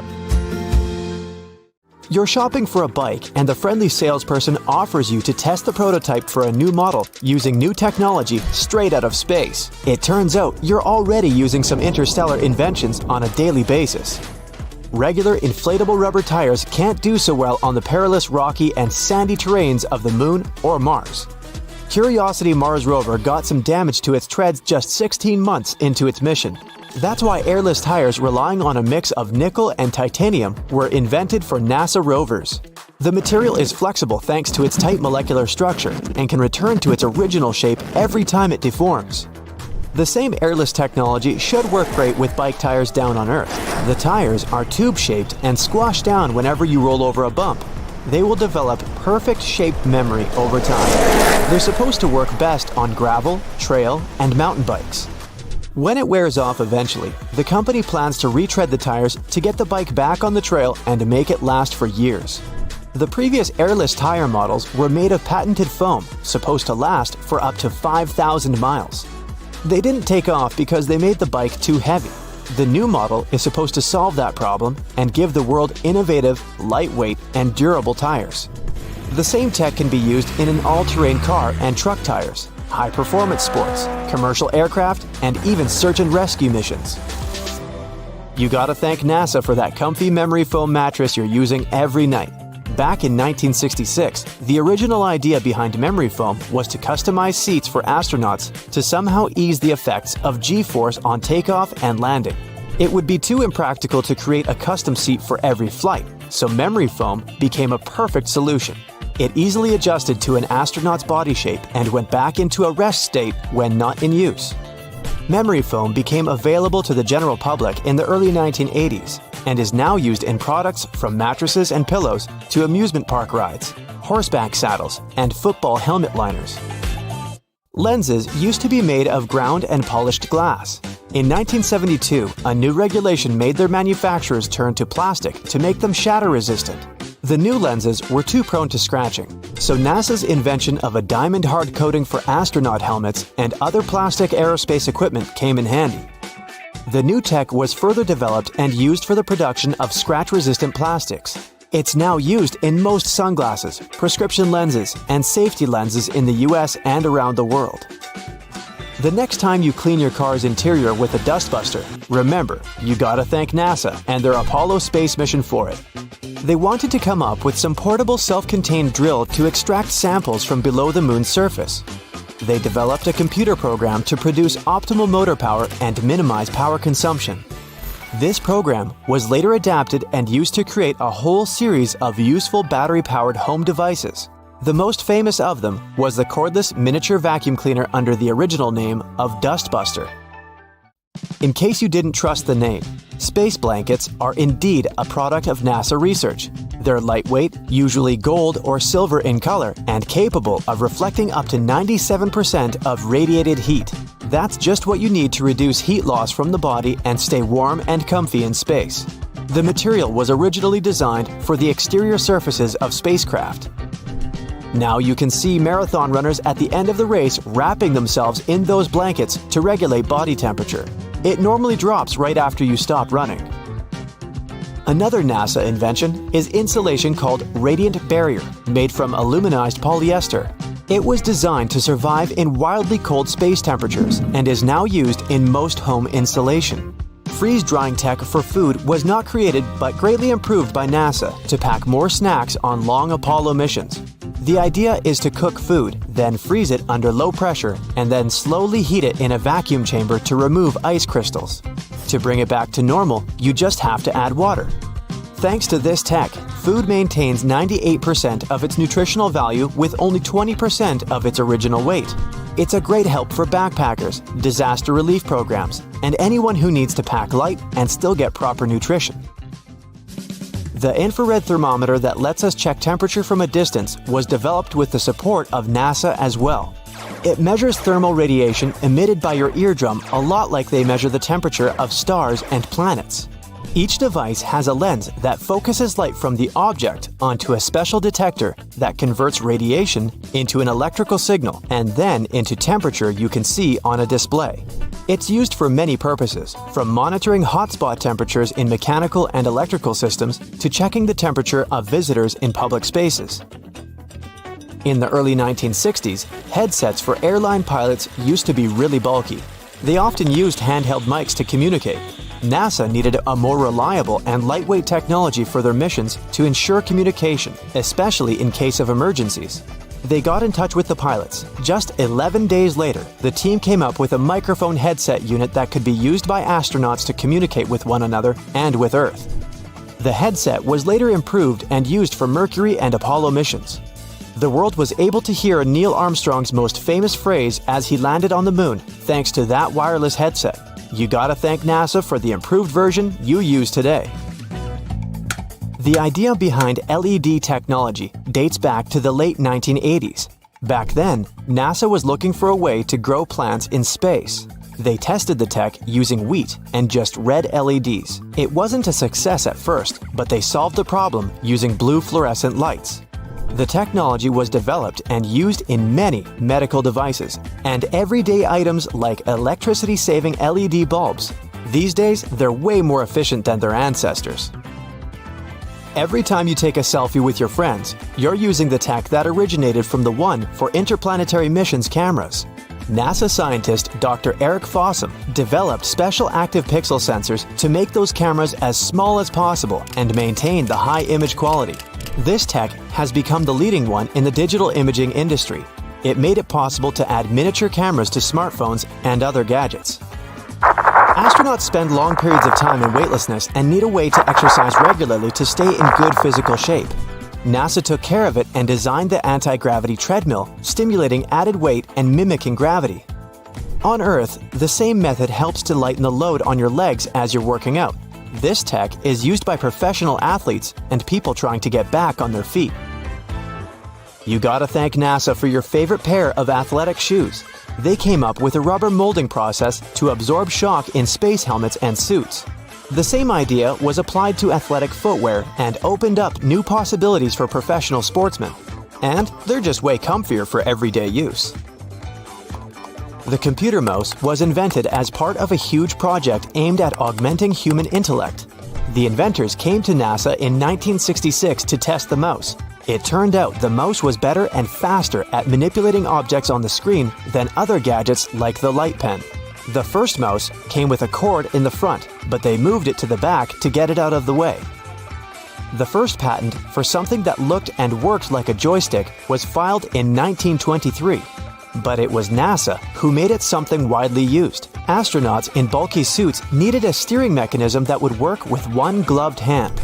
The joystick was the best choice that spread to training simulators for astronauts and home computers. Invisible braces are a product of Ceradyne and NASA's Advanced Ceramics Research Program. You probably use them to straighten your teeth, but the original idea behind them was to find some material to use in structures protecting radar equipment.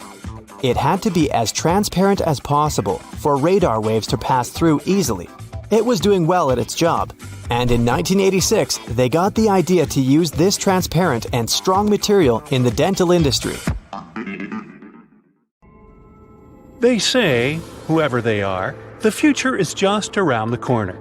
Well, no, the future is already here. And these cool new inventions are here to prove it. Who knows? They might just help save you as well as the planet. Now, this robot is unstoppable. And don't worry, it's not going to take over the world or anything. Probably. The thing you are looking at is called a vine robot. What distinguishes it from other soft robots is that it's super tenacious when it comes to making it through difficult terrains and tight spaces, which makes it appropriate for missions like search and rescue. The idea for this device actually came from real vines. The inventors were inspired by how a vine moves and grows, so they started thinking about ways they could replicate the same movement robotically. Eventually, they came up with a simple and elegant design that doesn't require any expensive materials. All they needed was some airtight tubing.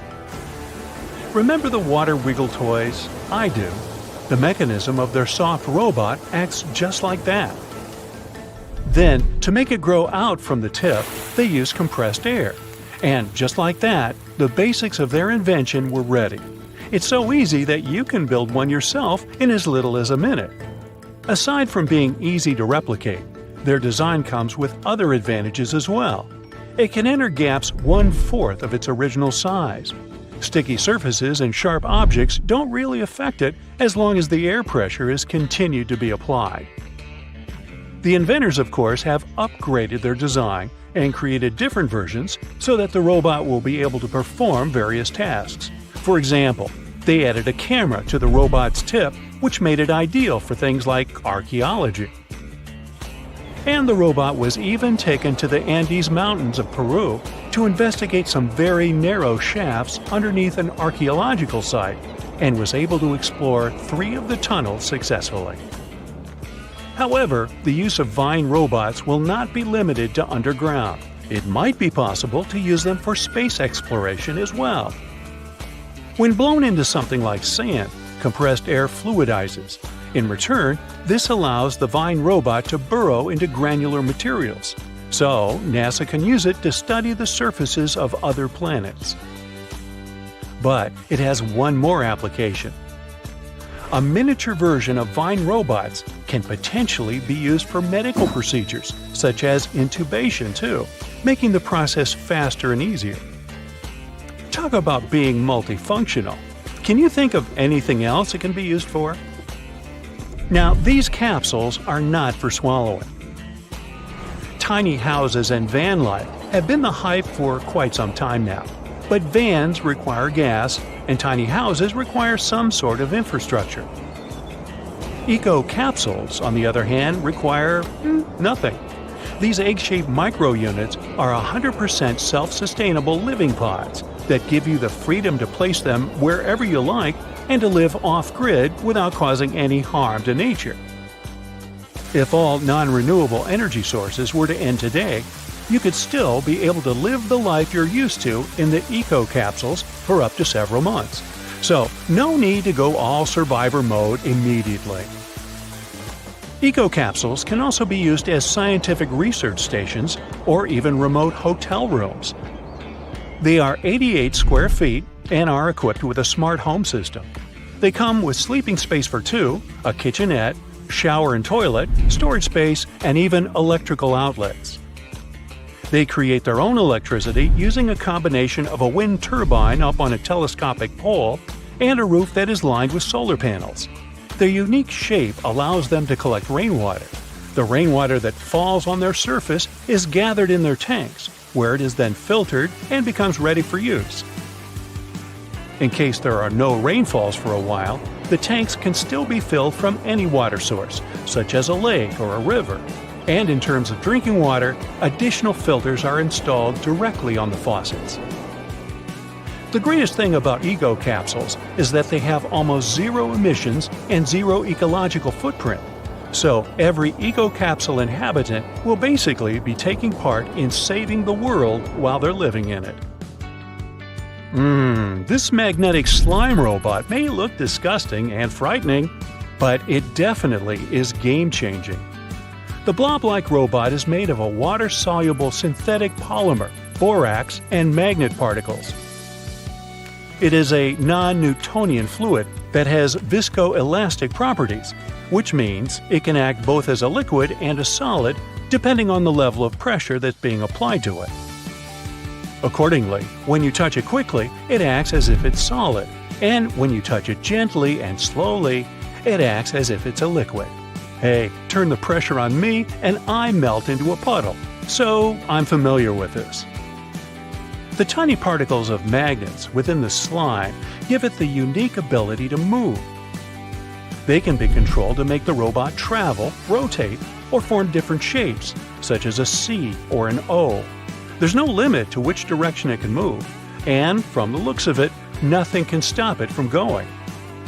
It can navigate passages that are as tiny as 0.06 of an inch, move around objects, and reach speeds of 1.2 inches per second.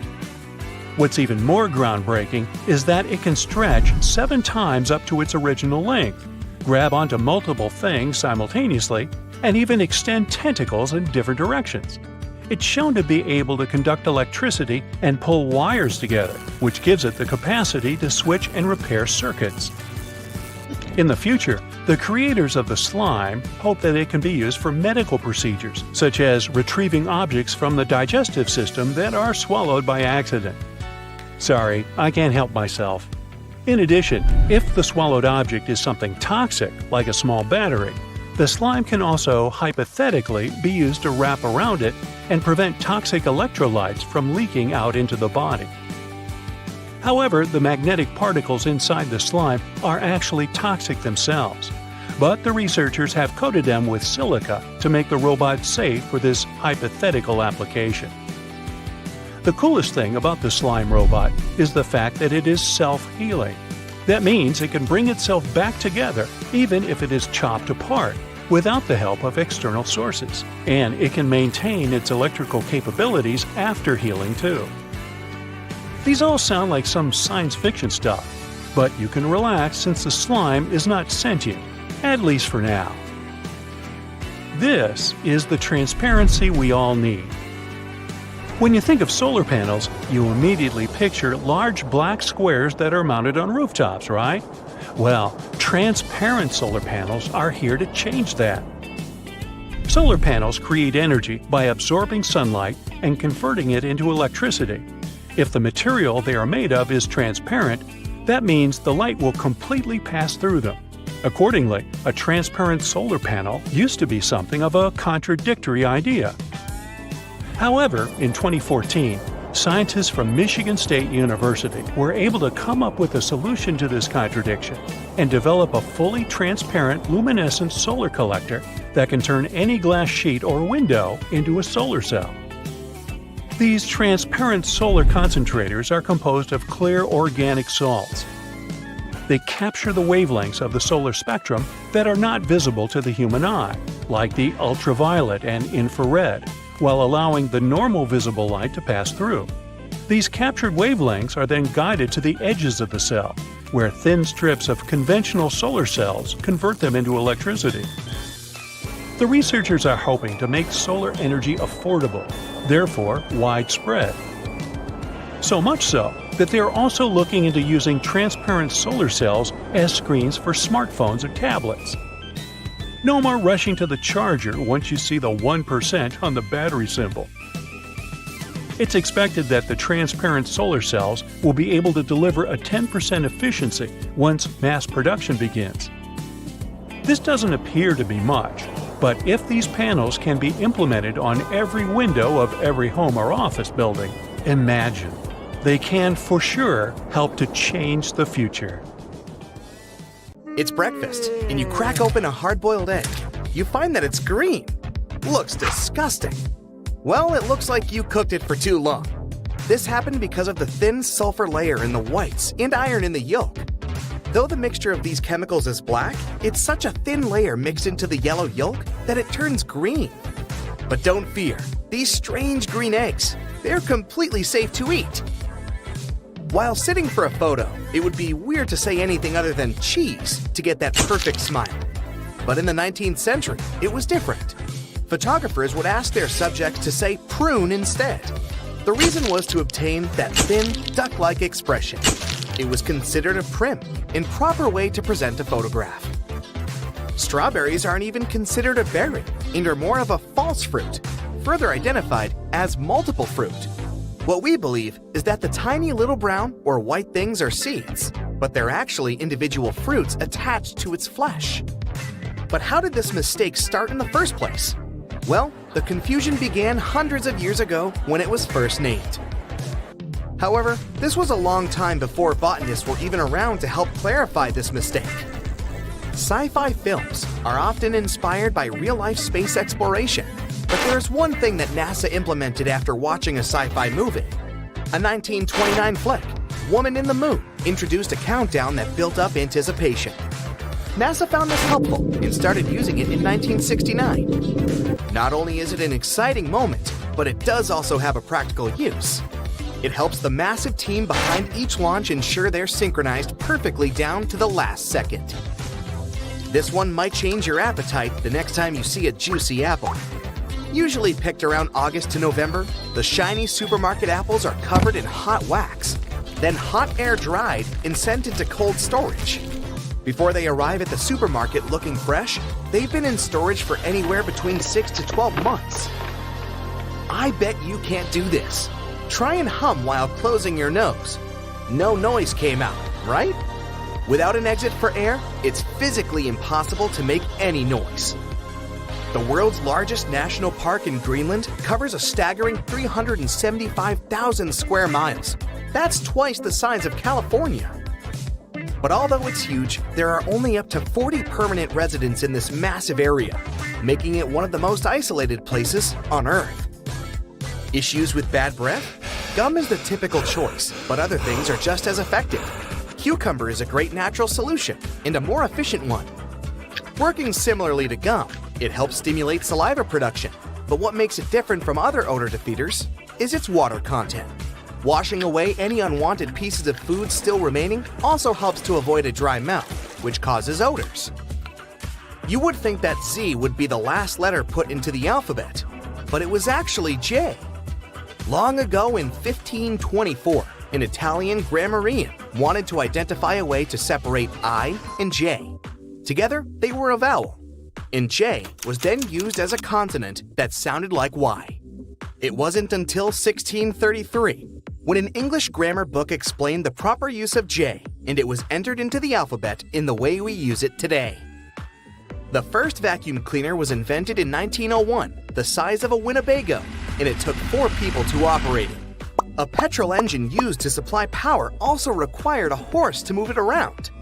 I would suppose that it was mainly used for cleaning up after the horse in the end. It wasn't long after that they found easier ways to clean the house, and in 1910 the first handheld vacuum was invented. If you've been told that you sweat like a pig, there is no need to be offended. It's actually more of a compliment, as pigs don't sweat.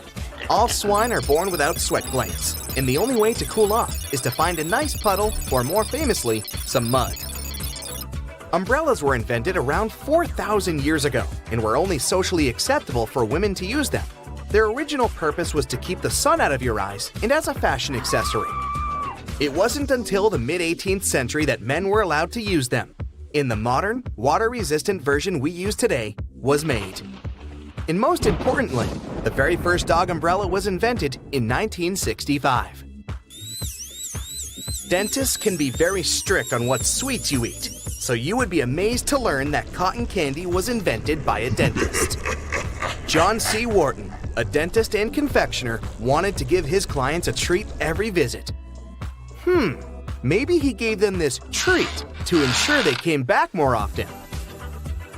If we could theoretically build a highway to outer space and could adjust the effects of gravity, it would only take you an hour to drive to space if you drove at 60 miles per hour.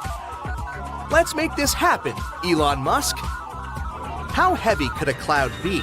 It looks like it couldn't weigh too much as it floats easily up in the sky. But a cloud could weigh anywhere up to 1 million pounds.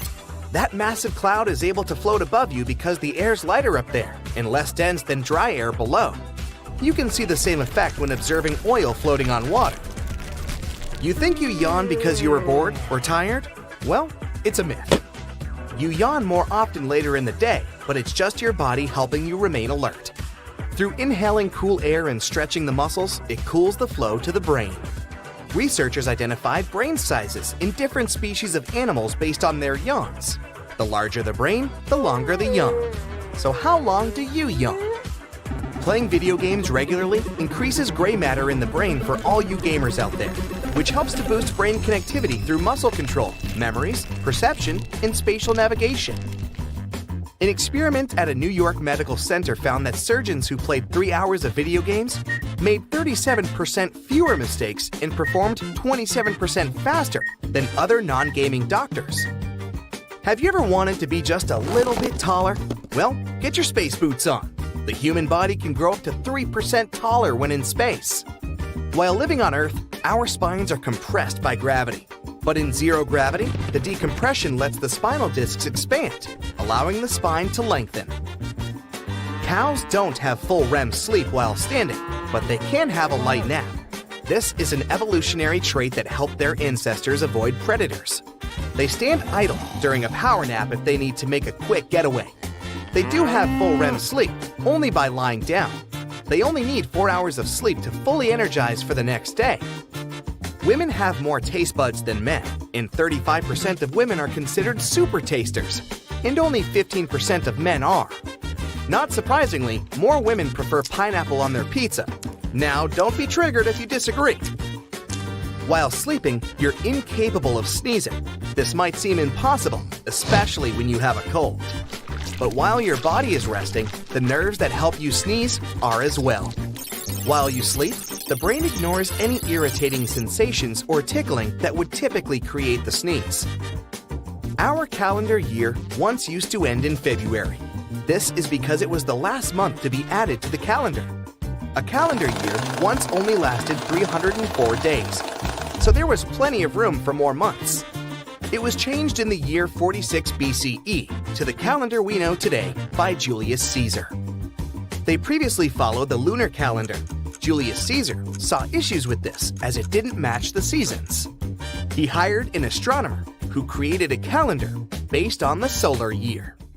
Has your trusty phone ever let you down? More times than you can count? It always seems to run out of juice at the worst possible moment. You forget to top it off, or you end up in an area with no service. And let's not forget how useless it can be in an emergency, like during a tornado when there's no signal. But fear not, there's a cool project called Meshtastic that uses a wireless protocol to keep you connected with your friends. It's like magic, using a radio band called LoRa for encrypted messages. It works in literally any external conditions. Plus, each device can act as a repeater to extend the range of your messages. Perfect for disaster recovery or just keeping tabs on your kids. For less than $25, you can get a starter kit to join the Meshtastic fun. Add a GPS module and a battery and you've got your own private channel. No more stressing when your kids are out and about. You can instantly see where they are. And if you're feeling daring, you can even send low bitrate audio through the airwaves. Now, I'll bet there's a bunch of things your car just can't do. Can it lean into corners? Yeah, I don't think so. What about adjusting its own width to park easier? I know your answer is no, but let me show you something then. This cutie is called Trigo EV, and even though it looks like a futuristic stroller, it's actually a fully functional quadricycle you can totally drive. It was initially created for delivery and car-sharing purposes, but it turned out cooler and way more comfy than expected. If you ever find yourself driving this electric, let's call it a car, shall we? You won't need anything else but a tiny patch of land to park it. It has a maximum speed of 56 miles per hour. Not bad for such a tiny car. In cruise driving mode, it measures 58 inches wide, but a mechanism allows the front wheels to retract toward the chassis, reducing the width to 34 inches. The electric four-wheeler weighs slightly over 1,000 pounds, with a total permissible mass of around 1,600 pounds. Right, it all looks futuristic and fun, but I feel safer in good old SUVs. Ever wished you had an extra arm to help you out when your hands are full? Scientists have figured out how to control a robotic third arm using just your diaphragm muscle. It's as easy as pie, if pie is easy.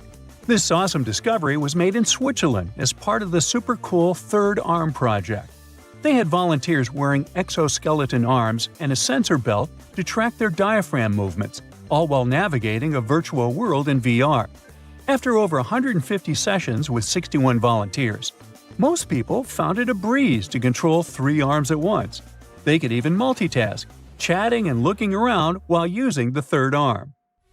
Now recently, a new fully autonomous delivery service with fast food joints was launched. This means no people involved from pickup to drop-off. It's called Flytrex, and it's been delivering using drones since 2017, teaming up with big names in retail and food to bring you quick and cheap deliveries. They're currently flying high in North Carolina and Texas, with plans to expand nationwide. Their goal is to make deliveries faster and cheaper using their trusty drones. Your order could be at your door in as little as 5 minutes after it's ready. Now, that's speedy. Flytrex got a huge increase in customers and even FAA approval for long-range drone deliveries in 2023. Partnering with big brands like Unilever and Papa John's, they're definitely on a roll, more a pizza roll. The Monocab Owl project is all about making a super cool monorail vehicle for getting around in rural areas sustainably. The Monocab is a clever little autonomous monorail vehicle that can balance itself on a regular rail without any extra support. Its slim design allows it to zip along single-track lines in both directions, perfect for some unique rail mobility ideas. It's like a fun service-on-demand option that's way more exciting than your usual transportation choices, especially for reviving old railway lines in rural areas. Everyone on the Monocab Owl team is stoked about shaking things up in rural mobility. Right now, there's a lack of good, eco-friendly and budget-friendly options for getting around in less populated areas.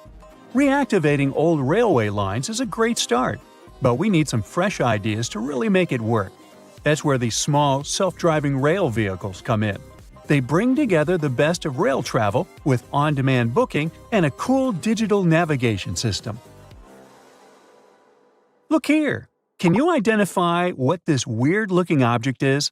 It's a mobile solar container with foldable solar panels for green energy on the go. Just pop out the panels, unfold them, and you're good to power up equipment and properties with green energy wherever you are. The solar container can extend up to almost 400 feet in length when fully unfolded and has 240 solar panels. It's perfect for both on- and off-grid uses, like rescue missions and outdoor events. And it only takes about 5 hours to set up. Easy peasy. There's even an automatic conveyor system for easy folding and unfolding of the panels. Just push a button and start harnessing solar power.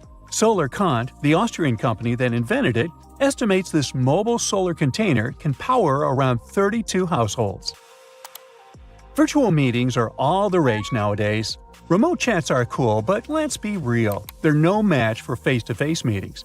We can see each other, hear each other, but it's still pretty flat and 2D. Or, shall I say it was flat? The thing is, HoloBox from HoloConnects is bringing holograms to life.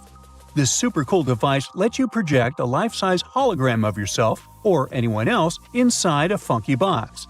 Just plug it in, connect it to the internet, and voila! You've got a hologram ready to go. You can even connect multiple boxes to showcase big stuff like cars or anything else. Now, holograms are a massive game changer for remote communication. Imagine chatting with someone and seeing them in 3D like they're right there with you. Plus, it adds a personal touch to presentations, training sessions, ads, you name it. What do you think? Does this look cool or creepy? Check out the latest creation from a rockstar team of engineers at NASA Ames Research Center and KBR, a robot system that can autonomously build structures using lattice blocks. Their paper in Science Robotics explains how these robots and blocks work together to create amazing things. Designed for future lunar missions, these robots can lay down foundations for shelters before astronauts arrive. 3 robots work together to carry and connect blocks with twisty edges, similar to assembling IKEA furniture.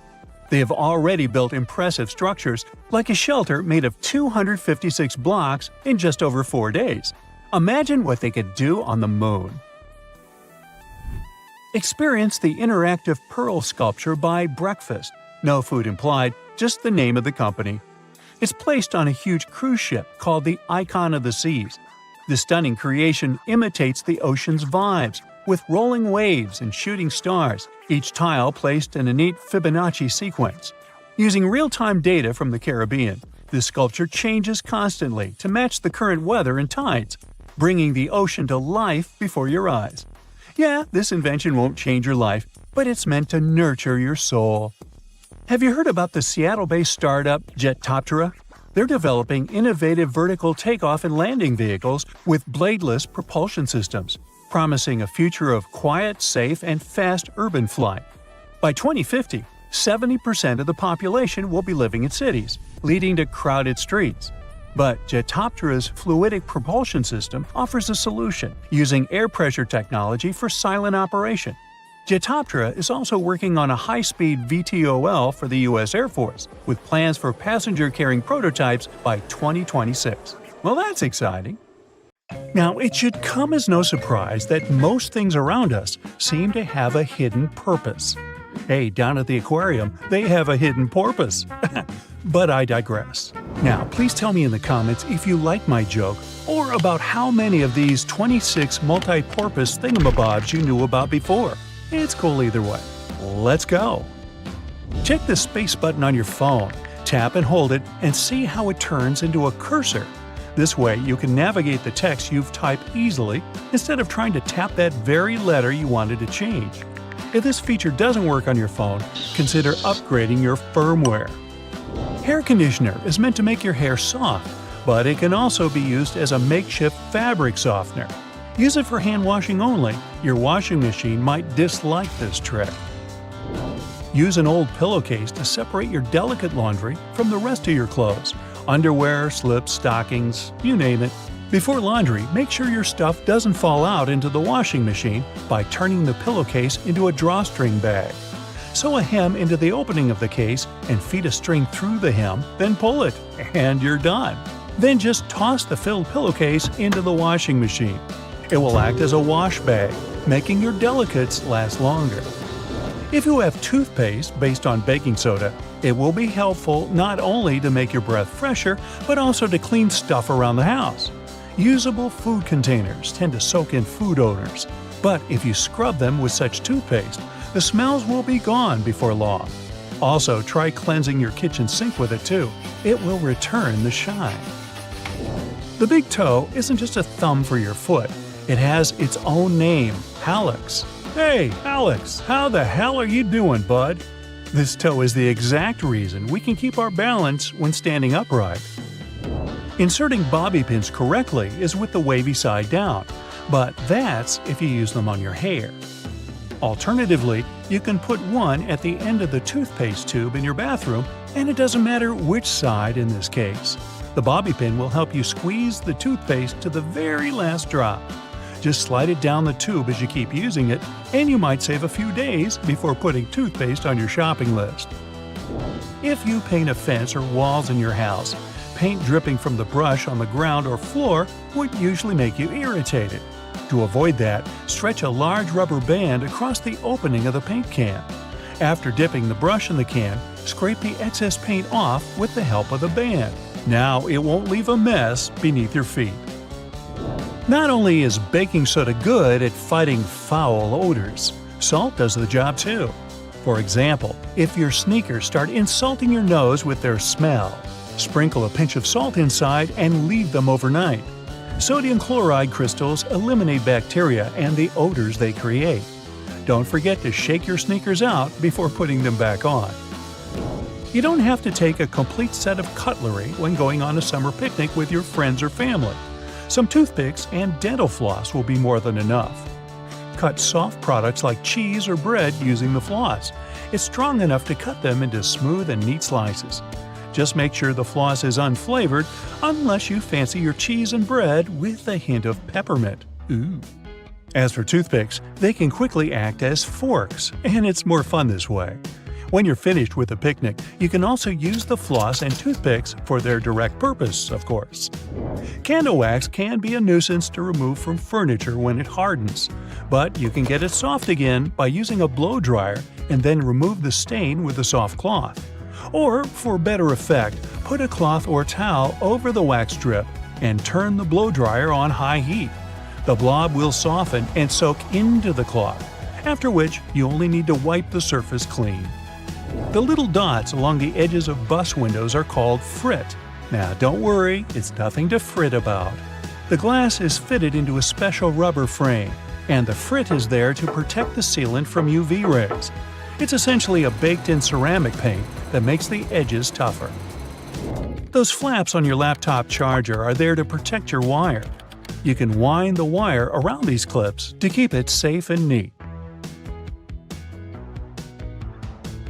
Glasses or sunglasses have a frame that seems too shabby at first glance, with a bouncy and flexible feel.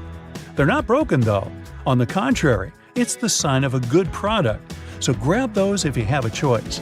This kind of flexibility provides extra comfort when wearing and also doesn't let the glasses break or become too loose. Sandpaper can have a lot of different applications, like sharpening scissors or needles, roughing slippery shoe soles, or removing stains or scuffs from suede. As for sharpening, tinfoil also does the trick with scissors. If you don't have a special tool for your cuticles handy, take a pencil with an eraser at the other end. Just push the cuticles back gently. The thing works miracles with that. Many types of fruit, like oranges, come in mesh bags. These things are rough enough to scrub dishes or your kitchen sink. Just tie one into a tight knot instead of simply throwing it away. Now, you don't need a special money clip to keep your cash in one place. A simple binder clip will suffice. It does the job with the same efficiency. Or you can give your cash to me. I'll watch it for you. Trust me. When you come across a yogurt that comes with fruit or some sweet topping in a separate container, don't go scooping the topping with your spoon to mix it with the yogurt. The containers like this have a special structure that lets you fold them in two and simply pour the topping into the yogurt. Now, using the same plunger on your sink and your toilet is actually not the best idea. The one with the simple cup is made for sinks, while toilets require another type.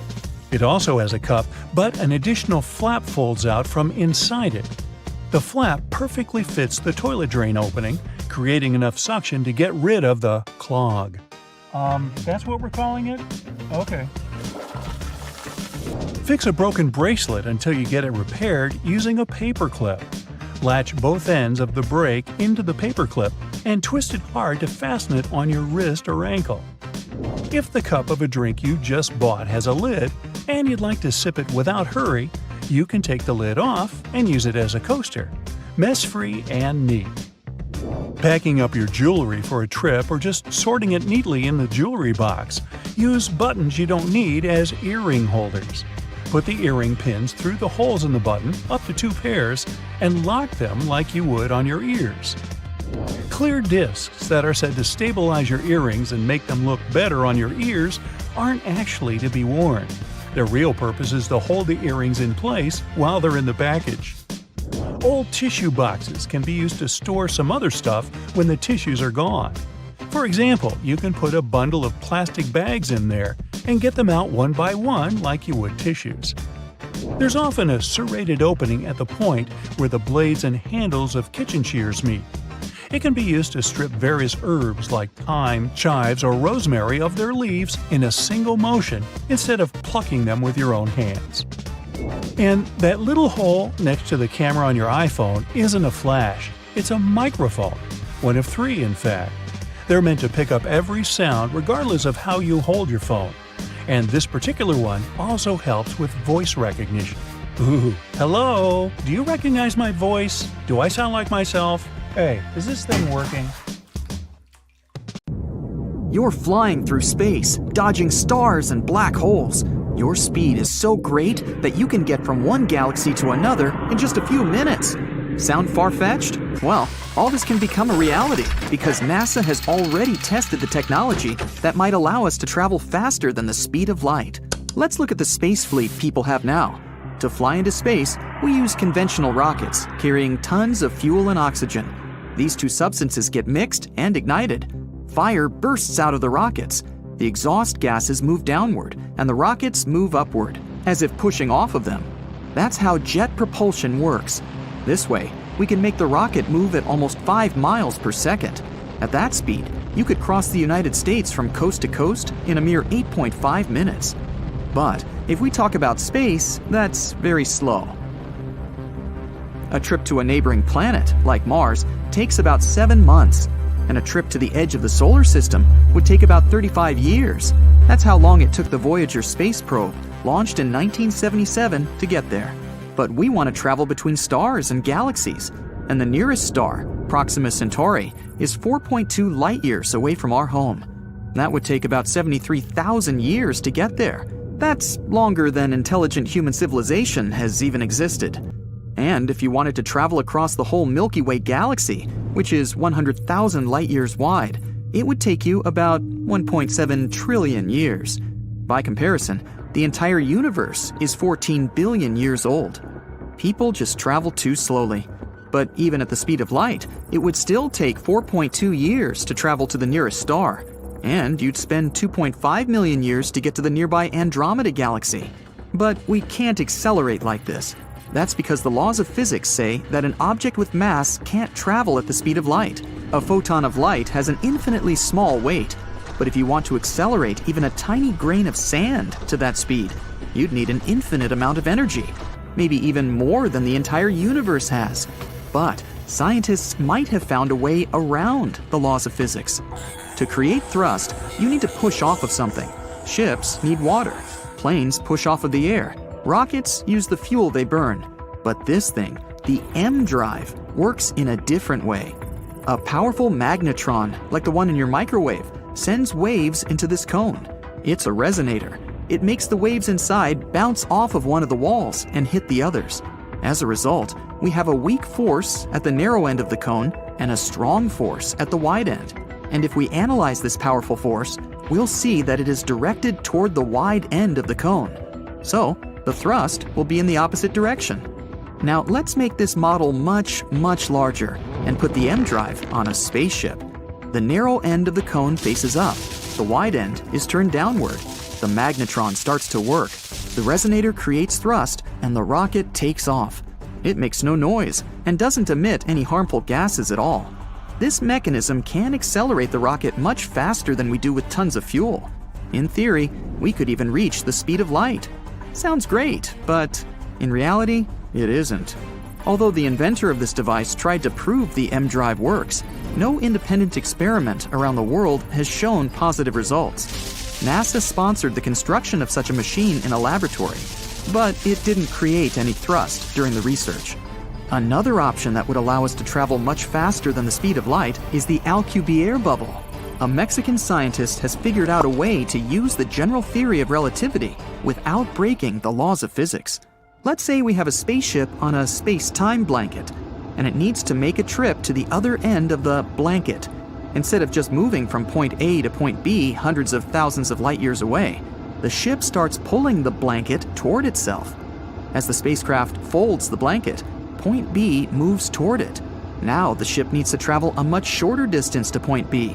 It makes a quick trip and then straightens the time-space blanket back to normal. Voila! So such a spaceship doesn't need powerful engines that will burn tons of fuel and oxygen. It would move in a kind of bubble. But the hardest part is creating such a bubble. To do this, we would need an amount of energy roughly equal to the mass energy of all of Jupiter. That's more than we can produce on Earth. And still, scientists are planning to test this technology on a small space probe the size of Voyager. But this experiment might last for decades, or even centuries. Now scientists are trying to reach at least 20% of the speed of light using a laser. And they're planning to get to Proxima Centauri in about 30 years. It's likely to happen like this. A mothership will launch from Earth. It'll carry thousands of fingernail-sized space probes. After reaching orbit, the mothership will launch the probes into space. Each probe will then deploy a sail, a thin, reflective piece of material the size of a parking lot. Then people will focus a powerful laser beam from Earth directly onto the probe's sails. This will give them an acceleration 1,000 times as strong as the acceleration of free fall on Earth. One by one, the probes will launch and head for their destination. We won't even have to maintain that laser beam all the time. If you turn off the engines of a regular ship on the water, it'll start to lose speed due to friction with the water. But space is an almost perfect vacuum. There's literally nothing there, so there's no friction. All we have to do is accelerate the probes to the needed speed. At 20% of the speed of light, these probes could reach the Sun in just 40 minutes. But instead, they will head for the star Proxima Centauri. After about 30 years of travel, 4 more years will pass before we get a signal from the probes. There are several exoplanets in this system, and some scientists hope to find at least traces of life there. But this sail technology can be used in space even without a powerful laser. We can use the Sun. If we create a sail the size of a soccer field and unfold it in space, it'll start catching the Sun's rays. And since the surface of the sail is reflective, the rays will bounce off the sail. This will create thrust and propel the spacecraft. One disadvantage of this technology is that we can only use it inside the solar system. In cold interstellar space, the sail won't be able to catch the sun's rays or solar wind. Another candidate for faster-than-light travel is an ion thruster. Like a conventional rocket, a spacecraft with ion thrusters would be propelled by gas ejected outward. Only, in this case, the gas would be ejected not because of fuel combustion, but because of an electric field. We'd need to create a powerful electric field inside the engine. Particles of gas passing through this electric field would get accelerated and ejected outside. This would create thrust. And although the acceleration in such an engine would be many times weaker than in a conventional rocket, the ion engine would be able to reach higher speeds. NASA was planning to build an ion-powered spacecraft to fly to Jupiter. Ion engines consume a lot of energy, so the ship was to be equipped with a nuclear reactor and lots of solar panels. 8 large engines were supposed to accelerate the spacecraft to about 56 miles per second. At this speed, the trip from New York to London would take 1 minute. So far, this technology has been actively tested on different space probes, but it can't provide a solution to how to travel faster than the speed of light. Perhaps people will still be able to travel between galaxies in conventional rockets, but they'll need to use some sort of shortcuts called wormholes. So, back to our space-time blanket. Point A lies at one end, and point B is at the other. Instead of traveling across the entire blanket for millions of years, you can simply fold it. Then point B will be right above point A, and you can quickly get there through a short tunnel between them. Such tunnels are called wormholes. Some scientists believe that wormholes can be inside black holes. But there are 2 problems here. The nearest black hole is 1,500 light-years away, so a trip there would take eons. The second problem is the hole's gravity. Black holes have the strongest gravitational pull of any object in the universe. Their gravity can crush any spacecraft. That's because the gravitational force increases with every inch you move closer to the black hole's center, and the force affecting the nose of the spaceship will be much stronger than the force that affects the tail. The spaceship will stretch out like spaghetti and get torn apart. But there's a theory claiming that a spacecraft or even a person can survive falling into a black hole, but only if the black hole is supermassive, like the ones that lie in the centers of galaxies. They can be millions and billions of times heavier than the sun. But even though they're heavier, they're also bigger in size. This means gravity probably doesn't increase so fast there. You or your spacecraft might not turn into spaghetti, and might even get to see what's at the heart of the black hole. There's nothing better than a nice piece of buttered toast for breakfast, if we're not counting hot fudge sundaes. But if you find it harder to spread out cold butter over your toast, here's an idea. Use a cheese grater. Figure out the amount you need and grate the product.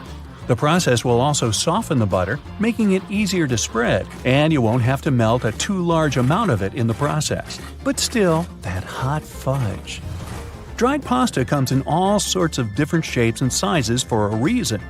That's because each type of pasta goes best with a particular sauce. Pasta shells, for example, are perfect with denser and chunkier sauces. Why? Because the sauce gets inside the shells, making it easier to serve and eat the dish. The ribbed outer surface also helps with covering the shells in the sauce.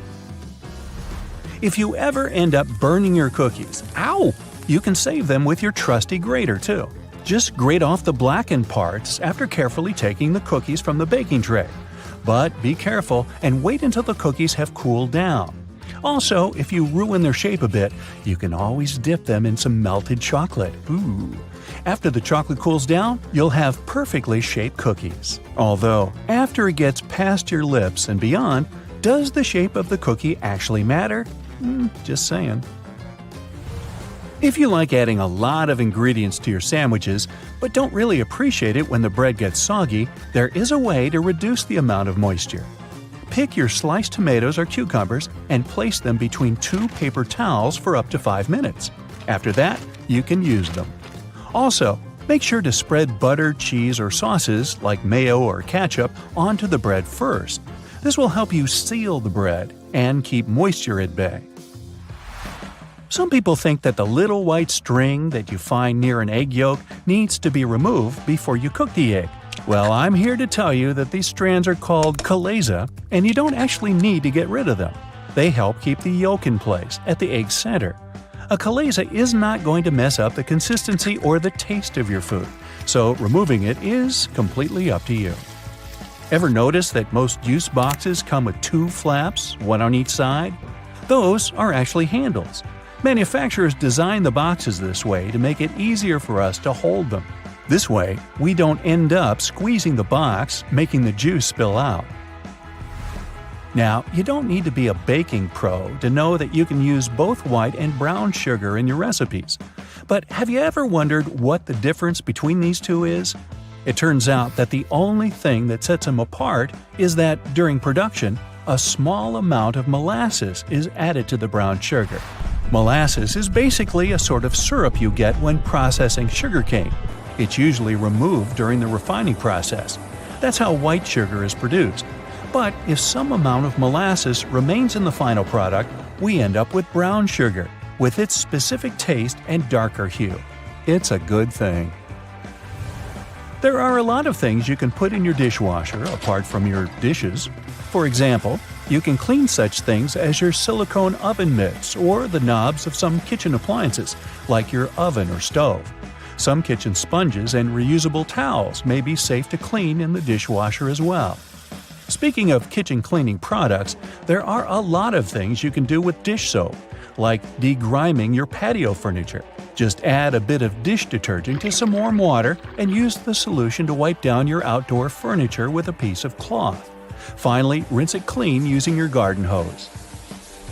You can also use dish soap to get rid of greasy stains on your clothes, be it pasta sauce or salad dressings. Hey, sometimes we miss our mouths. So, just apply a little dish detergent to the stain and then rinse with water. Use non-colored soap for lighter clothes.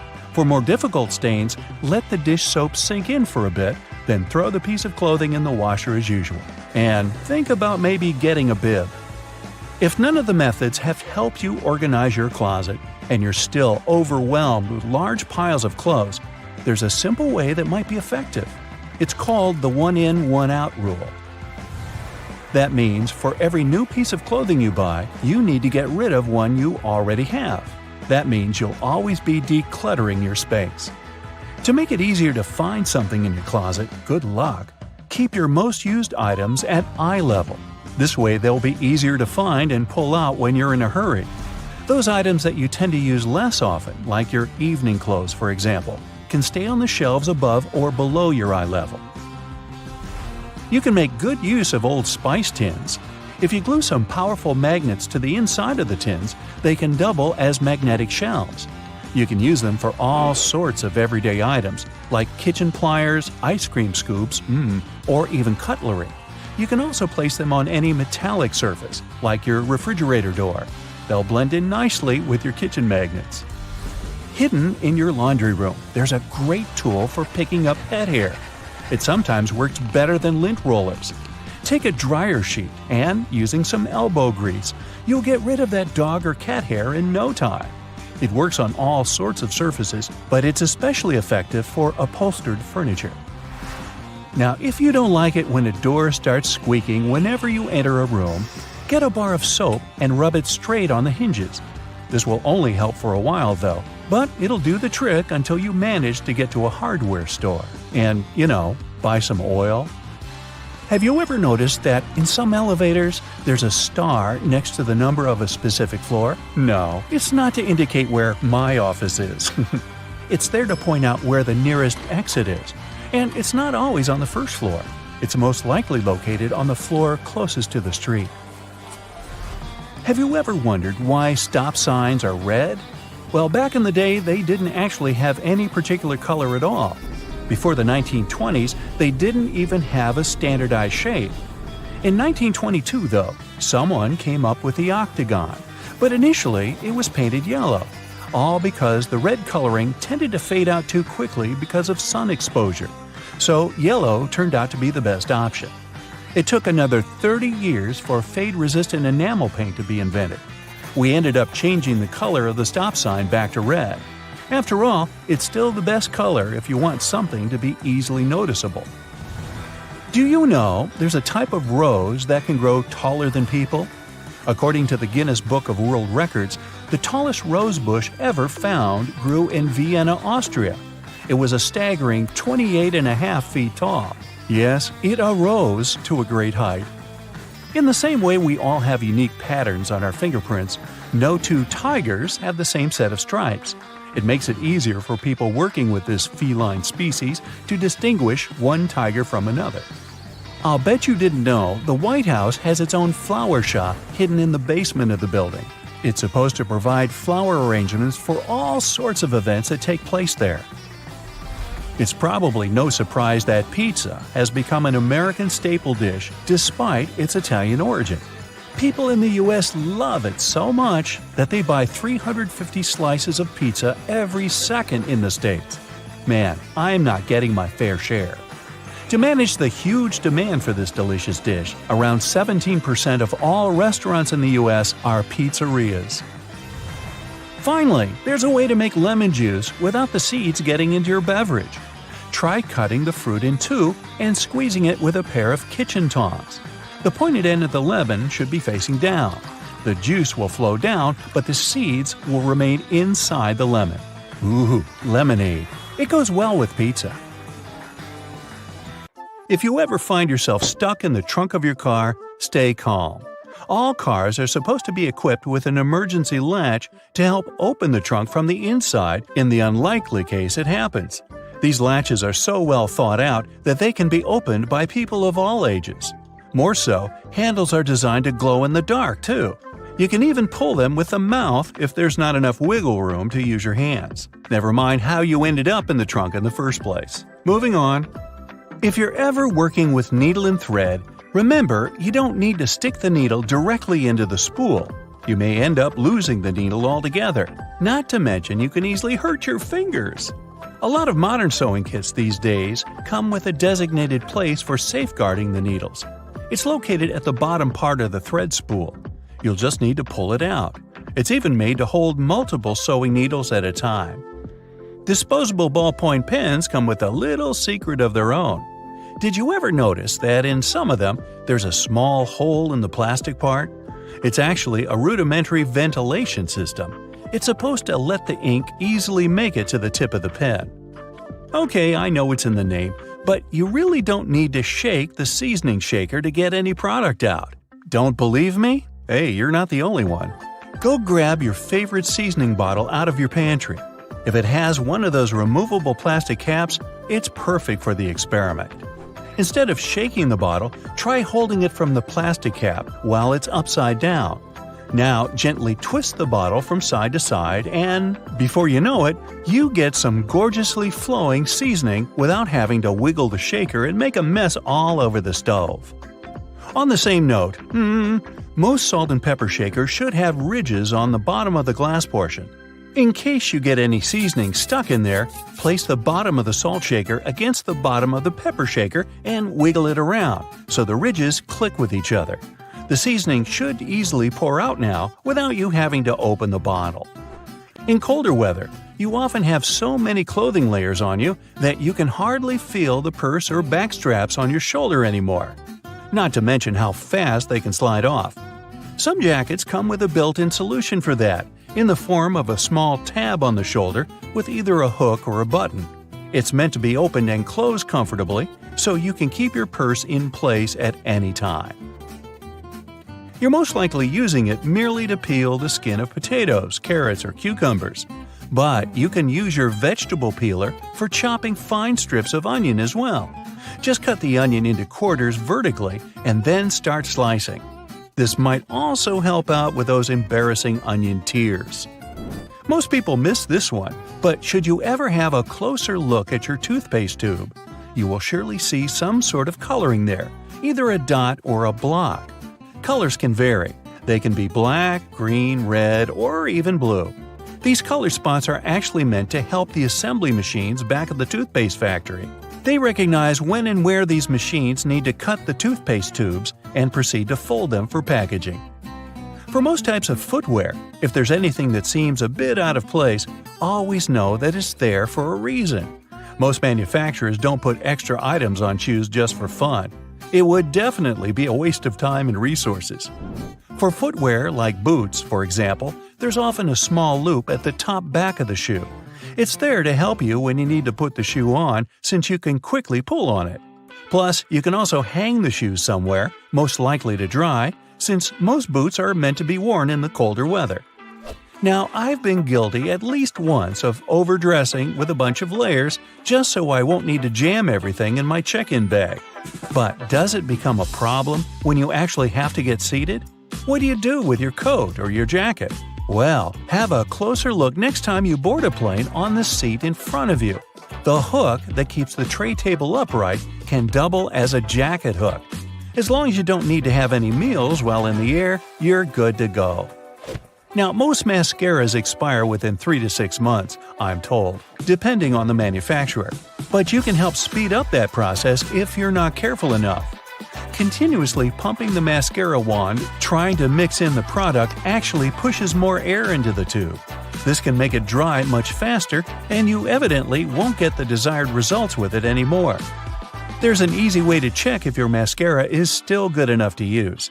If you don't hear a popping noise when you take the brush out, you may very well need to go get yourself a new mascara tube. Now, I know we're living in the era of Bluetooth-connected devices, but for better quality sound, they still recommend using headphones that connect via audio jacks. Remember seeing black ridges on those jacks? They aren't there just to make them fit when you plug them into your phone or laptop. Made out of a special insulating material, these bands are meant to guard the wires when sound is being transmitted. Based on the number of bands, you can figure out which end goes where. Some empty space under noodles in a cup doesn't mean the company producing them wants to cheat you out of a full portion. No. It's a manner of keeping the noodles intact during their transportation. It also helps with the circulation of hot water that is poured over the products before you can enjoy them. The V-shaped neckline was initially designed to serve a bunch of objectives. First, as a way of prolonging the life of the garment that would maintain its shape over the years.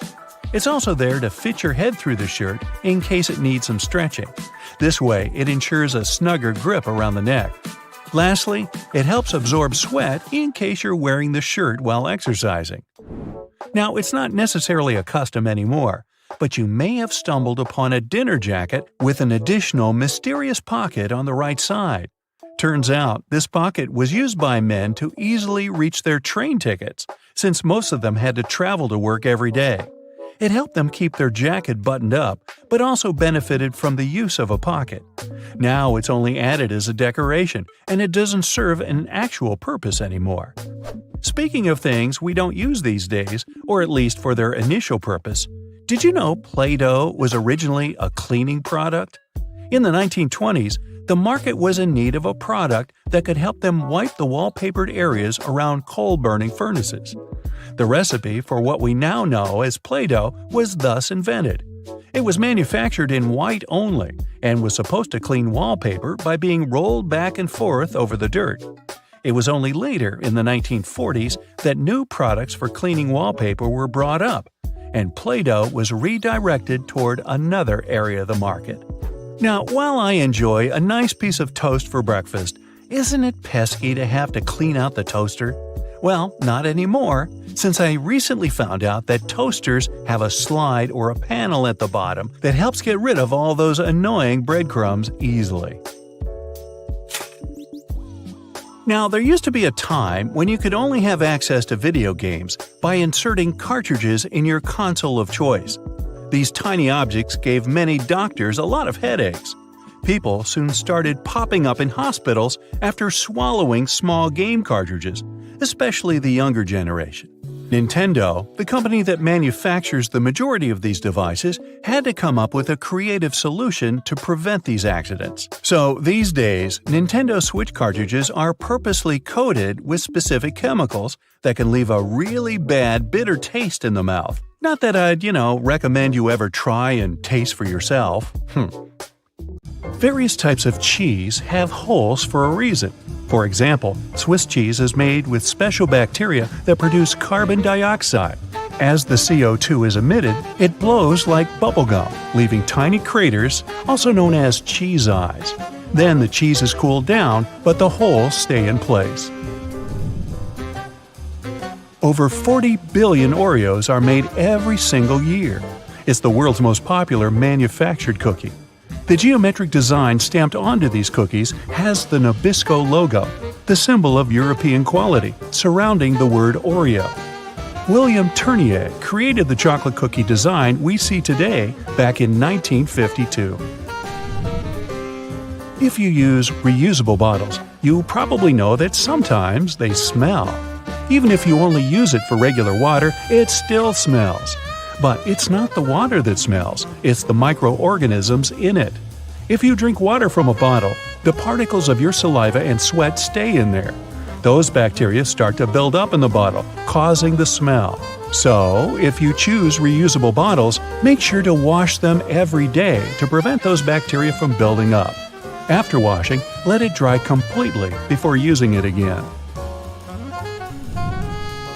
Not only are the jeans blue, but the police officers' uniforms as well. The first official police officers appeared in the 19th century in London. They were given a blue uniform to contrast with the red and white uniform that military workers had already been wearing. 2 decades afterward, the police force was adopted in the USA, and they followed the patterns. The uniform is still blue nowadays because it proved to be a good color. It's not that visible in dark hours, and police officers can observe things and people staying unnoticed. Also, stains aren't that visible on dark material. And, well, everyone knows that police officers wear blue and they're recognized it. So, why change that? Baby carrots are tiny, and unlike regular carrots, wet, not unlike baby humans. Baby carrots aren't some special sort of carrot. They're actually made of regular carrots by cutting off the skin and outer layers and then polishing them to look that pretty. The problem is they can't retain moisture. A regular carrot retains some water inside because of the layers that lock it in. Once they're chopped out, baby carrots can dry out easily. So they usually sell them in bags with some water inside. Jeans have metal rivets, and they're there from the very beginning. Jacob Davis, the man who made the first pair of jeans, added copper rivets to spots where pants are more likely to rip, flies and pockets, to make them stronger. Today, they have more of a decorative purpose, since they are distinctive and traditional for jeans. Another special thing about jeans is those tiny pockets they have that seemingly serve no purpose. Well, maybe it's true now, but years ago, when many cowboys were wearing jeans, the pocket was made specifically to keep a pocket watch there. Also, back then, a pair of jeans had just 4 pockets. That tiny pocket, the watch pocket, 2 big pockets in front, and just 1 pocket in the back. Car headrests are all about comfort, and detachable headrests are all about safety. If you pull the headrest out, you'll see 2 sturdy metal bars. If you ever get locked or trapped in a car, you can use the bars to smash the window and get out. Those little red spots you sometimes see after you crack an egg are nothing to be worried about. Tiny blood spots can be caused by a small rupture in a blood vessel of a hen as it was laying the egg. Eggs with these blood spots are safe to eat, but that spot can be removed if you want. It won't affect the taste of the egg. Oh, that's comforting. Hidden within the Toblerone logo of the mountain is the image of a bear standing on its hind legs, about to eat that yodeler over there. No, not really. This is because bears are a big part of Bern, one of the biggest cities in Switzerland, where the founder created the triangular chocolate treat. Toblerone is also a play on the founder's family name, Tobler, and the Italian word Torrone for honey and almond nougat. The space below a cup of noodles is there to protect the noodles during transport. This technique is called a middle suspension. Not only are they protected better in their styrofoam cup, but it also helps those noodles soften more evenly and quickly. Even though you might have noticed that the hole on the barrel of ballpoint pens has no purpose, it does. It's called a venting system, which helps the ink flow more smoothly. This way, an even amount of air pressure is created inside and outside the pen, allowing the ink to flow into the point easily. It's not an accident that soy sauce bottles have 2 spouts. The sauce is liquid, and it flows out of the bottle pretty quickly once you turn it over. Most Asian food lovers will admit they've spilled it at least once in a lifetime. That's why nowadays restaurants prefer serving soy sauce in special bottles that have 2 spouts. This design allows you to control when and how much sauce will come out. Just put your finger on one spout while you pour the sauce through another. If you press your finger tightly to the spout, the sauce will stop flowing, and if you remove your finger, it will flow again. And please do not remove your finger in a restaurant. It will freak everybody out. You've probably noticed that train and bus seats are covered in fabrics with weird patterns. Any idea why? They use these patterns to cover any germs and stains on the seat. Oh boy. The brighter the color and the more patterned it is, the harder it will be for a passenger to notice any stains and get grossed out. Also, the patterns are usually so ugly that no one even wants to look at them for long enough to spot any stains. So yeah, the pattern is there to make you look away, and if you look, to make it less noticeable. No bus will ever have plain white seats, that's a guarantee. The middle tab on soda cans can be flipped around. You can slip a straw in place so you don't have to hold it up to your mouth. This Stay On tab replaced the pull ring tab created in the early 60s. You remember those, don't you? Those could be quite sharp and easily discarded where they could be a menace for others. Now you can pop your straw straight into one. Also means you can produce some bubbles and make a mess like a 3-year-old. Sometimes, when you purchase an article of clothing, you receive a plastic baggie with an extra button and a swatch of fabric. While the fabric is clearly used to patch holes, it can also be used to test the effects of various cleaners on certain surfaces. It's handy, too, to test wash cycles before using them to wash the whole garment. Escalators have those fluffy black brushes for a similar reason that some have yellow lines on their steps, to try and deter people from getting too close to dangerous places. People don't always take notice, and sometimes clothing can drape close to the point where the step meets the edge or skirt. The brush is a little barrier to help prevent this from happening. They can also catch bits of fluff and prevent other small things from falling down into the gaps. Those takeaway containers most associated with Chinese restaurants are designed to not only carry your food home, but to store it in the fridge. They double as a plate, as you can eat straight out of them and don't have to worry about dirty dishes. Yay! They were actually patented way back in 1894 to transport freshly shucked oysters and were known as oyster pails. They were later adapted to use as leak-proof containers for food. Ever wondered why coins have those little ridges along the edge? It's a leftover from earlier times when they were worth more. Counterfeiters could easily file the edges off to sell as gold or silver coins to make some profit. The ridges were created so it was much easier to tell which of the coins had been altered. It's not needed today, but the coins still have that altered style. All crackers and some cookies have holes to make sure the final product has the right texture. These teeny tiny holes allow steam to escape, so your crackers and cookies won't snap. If it weren't for these holes, also known as dockers, steam would build up inside the treat, and the final result might have been scrumptious, but it would have been rather oddly shaped. Dogs like to walk in circles before snoozing because they inherited this behavior pattern from their ancestors. There were no special doggy beds back then, so most pooches would have to push down tall grass to make a sort of snoozing spot. Plus, as a bonus, those movements scared off all the critters lurking in the vegetation. Donuts are ring-shaped for a similar reason. If they hadn't had holes right in the center, the dough there would have always been undercooked. By the way, they're often associated with the police because back in the 1950s, donut shops were among the only places open late. They were a perfect place for police officers to grab something to eat and even deal with some paperwork during the night shift.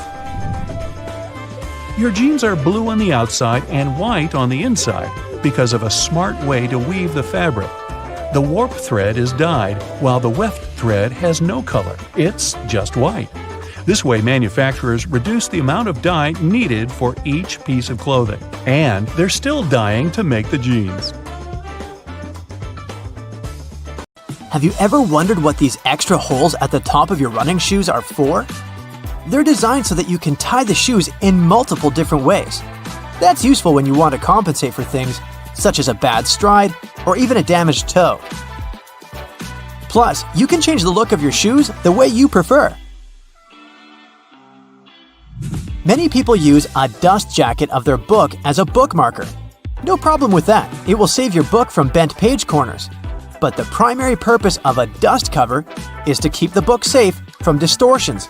For instance, if you spill juice or drop some of the food on your book while reading it. The Tic Tac dispenser has this little groove on its top, so you can dispense only one Tic Tac at a time. Even though, let's be honest here, nobody does that. Most of us just spill a whole bunch at once, and then we wiggle all those extra Tic Tacs back in. Those rubber bumps you see between the tire treads are there for your safety. The raised edges tell you what the minimum height of your tread is. If the bump and the edges are even, it's time for you to visit the tire shop as soon as possible. But if the bumps are well beneath the level of the edges, you're good to go. What about that black grating on the microwave window? It's something called a Faraday shield, and it's there to prevent microwaves from getting away and turning the entire room into a Faraday cage. If the microwaves escape, your meal won't cook properly either. So yep, the cage is not there to make it difficult for you to see your meal while it's cooking. It's keeping the electromagnetic energy inside. How about a wrench-compatible screwdriver? Cover your screwdriver with the end of your wrench and you can increase its torque. That's why the head of your screwdriver is designed the way it is. When you have odd angles, you can use this strategy. You've probably heard those myths, the blue side of the eraser can erase the pen? False. Its purpose is to erase a pencil, but in case you're writing something on heavier paper. The blue side can remove smudges you see after using the pink eraser too. Have you ever wondered why oranges in supermarkets mostly come in the red mesh bag? It's a trick to make this food look more orange and encourage you to make a purchase. An extra tip, don't throw away the mesh bag. Tie it up so you can have a small pot scrubber to clean your sink, kitchen, appliances, and dishes. You can see golf balls don't have a perfectly round shape. Their surface is covered with many little dimples, something golf balls didn't always have. At one point, experienced golfers started noticing how, through time, older balls with imperfections, such as nicks and bumps, could travel further. Such things create turbulence in the air around the golf ball, which eventually reduces drag. So, manufacturers started producing balls with dimples so they could go farther and faster. You might have noticed that sometimes there are ridges in toothpick tops. It's more hygienic because when you break that off, you can prop the toothpick up on it, and it won't touch anything. Another safety feature you'll find, this time in your car, is a tab on your rearview mirror.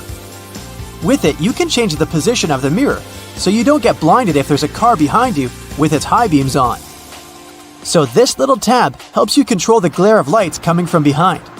This feature showed up in the 1930s, but in the early 1970s, it became a part of standard equipment in most trucks and cars. Do you see that tiny hole on your iPhone right next to the rear-facing camera? It's a microphone, and it's there so your phone can record sound as you turn your camera around. Some cables have a thick cylinder towards the end of the cord. It's called a ferrite core or a choke. It's a magnetic iron oxide that stops high-frequency electromagnetic interference. For example, you know that annoying static noise you get if you bring your phone too close to a speaker? This interrupts your call, which is why cable cords with big cylinders are pretty useful because they prevent these things. Do you know why nearly all luggage bags and backpacks have two zippers? It's way more convenient and easier to open in that way. But not just that. You can also lock these two zippers together to keep the stuff inside your bags safer. You know how toilets at public spots like malls have those big gaps at the bottom? It's primarily for better circulation of air. This type of door also makes it easier to clean the toilet or check if it's occupied if you're standing in line.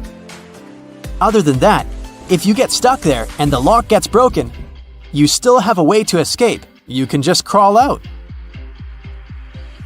Ever notice those plastic end caps on utility knives? And they also have scales on them, which indicates you may use them multiple times but with sharp edges. You can separate the blades through these plastic end caps. Then, you can move the slider and bring the sharp blade to the front. If you've ever taken a moment to examine a regular grocery cart, especially their fold-out section, you probably noticed those metal loops jutting out. They're designed to protect the items you carry in your cart. You can use them to hang bags with soft items. You don't want to accidentally squish with heavier products, like bread, or easily breakable things like eggs. Many coffee mugs come with curved notches on their bottom. When you're washing your mugs, put them against the rack at an angle in your dishwasher. This way, the water won't pool in there, so your favorite cup will be completely dry by the time you take it out of the dishwasher. If you're a McFlurry fan, you've probably noticed there's a square hole in the handle of the spoon. It's there so you can attach it to the special machine that mixes the ice cream and your favorite toppings together. The machine has a bar that slips into this square-shaped spoon and then thoroughly stirs it. And you get the spoon so they can minimize the mess during the process. Quite neat, wouldn't you say? A regular milk jug has a dent on one side. Some might see it as a random design decision, but a dent has several purposes. One of them is to get bigger if there's a gas buildup. This happens when your milk is spoiled. So you don't even have to try to check this out. Also, the dent is there so the jug doesn't burst if you accidentally drop it. The dent allows the expansion space that deals with the sudden pressure that happens when you drop the jug. Dental floss. Sure, it's important for your dental health, and it's easy to assume what you do with it. But dental floss is great in the kitchen as well, because it's a very precise cake slicer, way better than a regular knife. Most kitchen shears have a serrated opening right there at the center where the blades and handles meet. It's something you can use to trim difficult herbs such as rosemary, thyme, or chives. Because of this opening, you don't need to pick the leaves off by hand, but de-stem them in one motion. The majority of gelatin containers or single-serving yogurts come with a tinfoil lid, and in most cases, you can use this covering as a disposable spoon. Just peel away the covering, and after a couple of simple folds, you'll have a perfect little spoon for your midday snack. The seatbelt on the passenger seats has a fabric loop. When put under a great amount of pressure, the stitches on the loop rip apart, so the excess fabric can assist in cushioning the passengers. The extra few inches can make a great difference within a dire circumstance.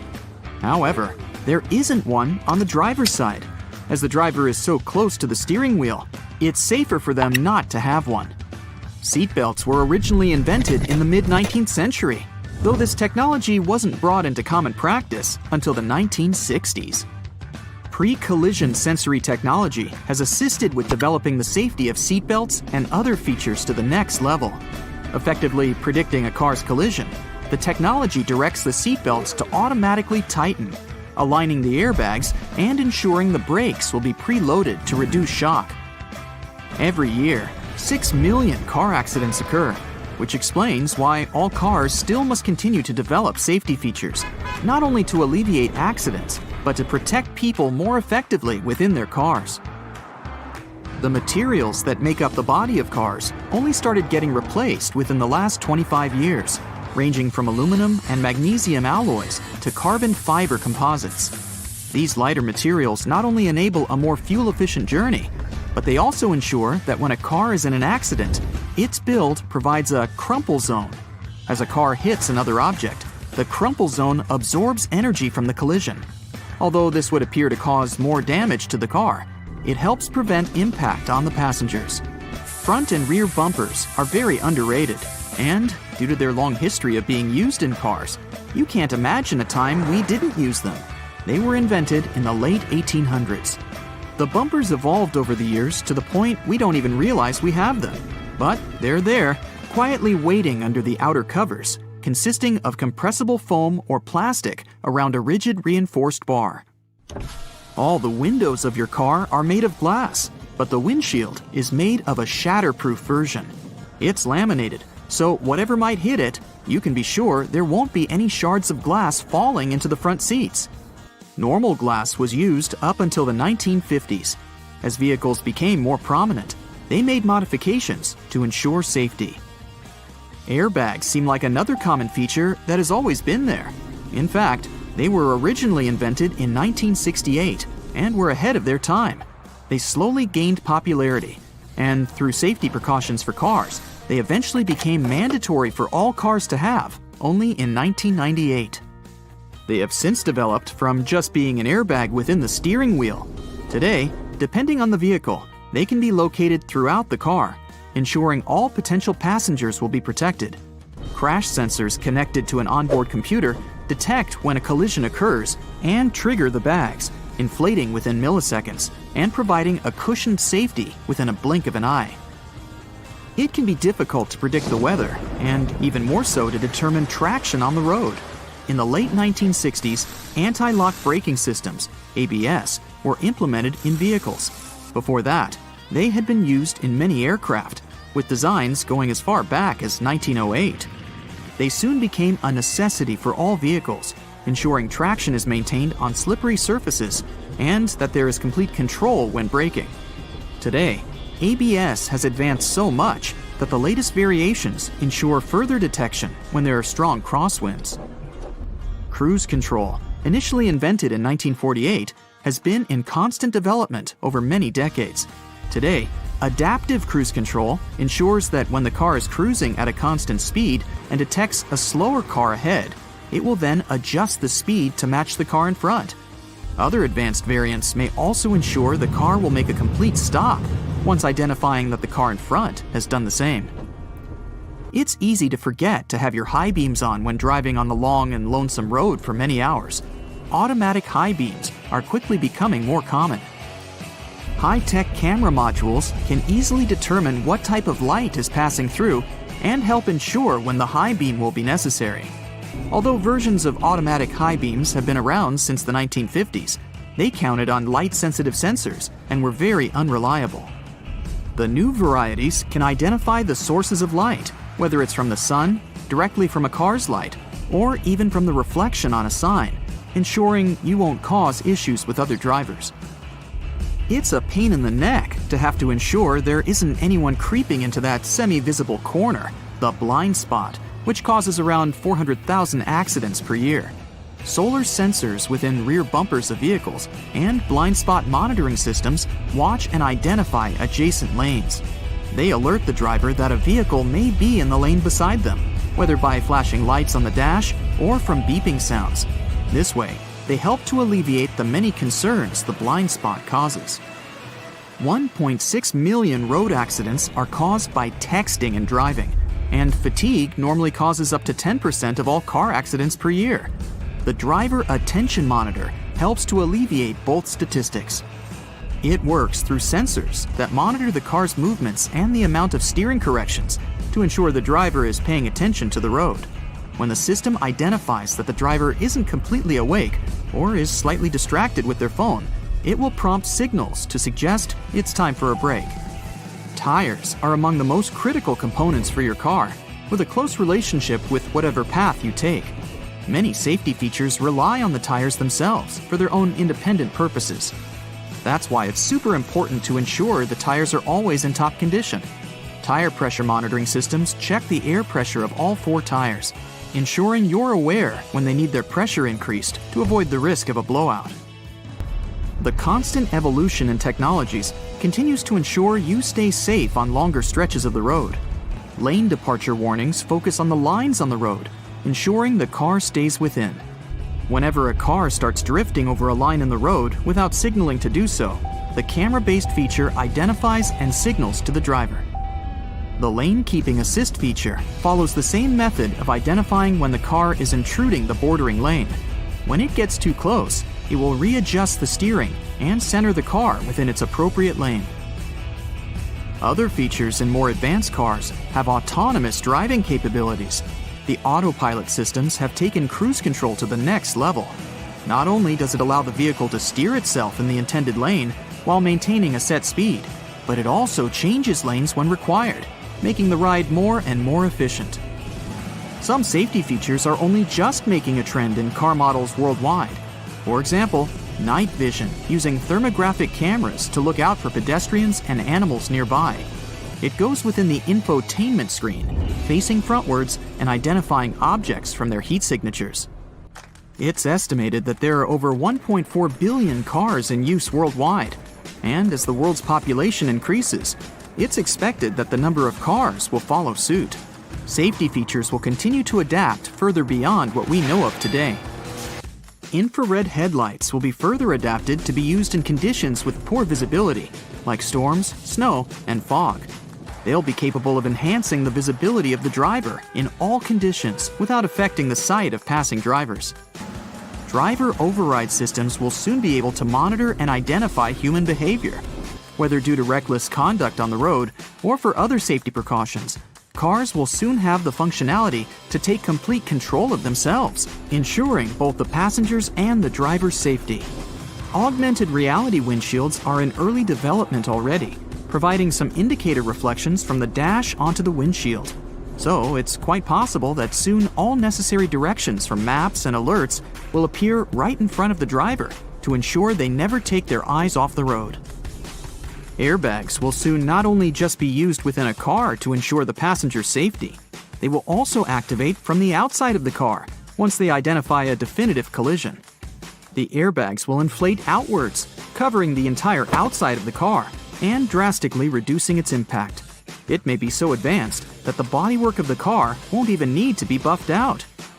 The future technology of cars is expected to be so progressive that the cars themselves will have their own form of communication, not with human drivers, but with other cars.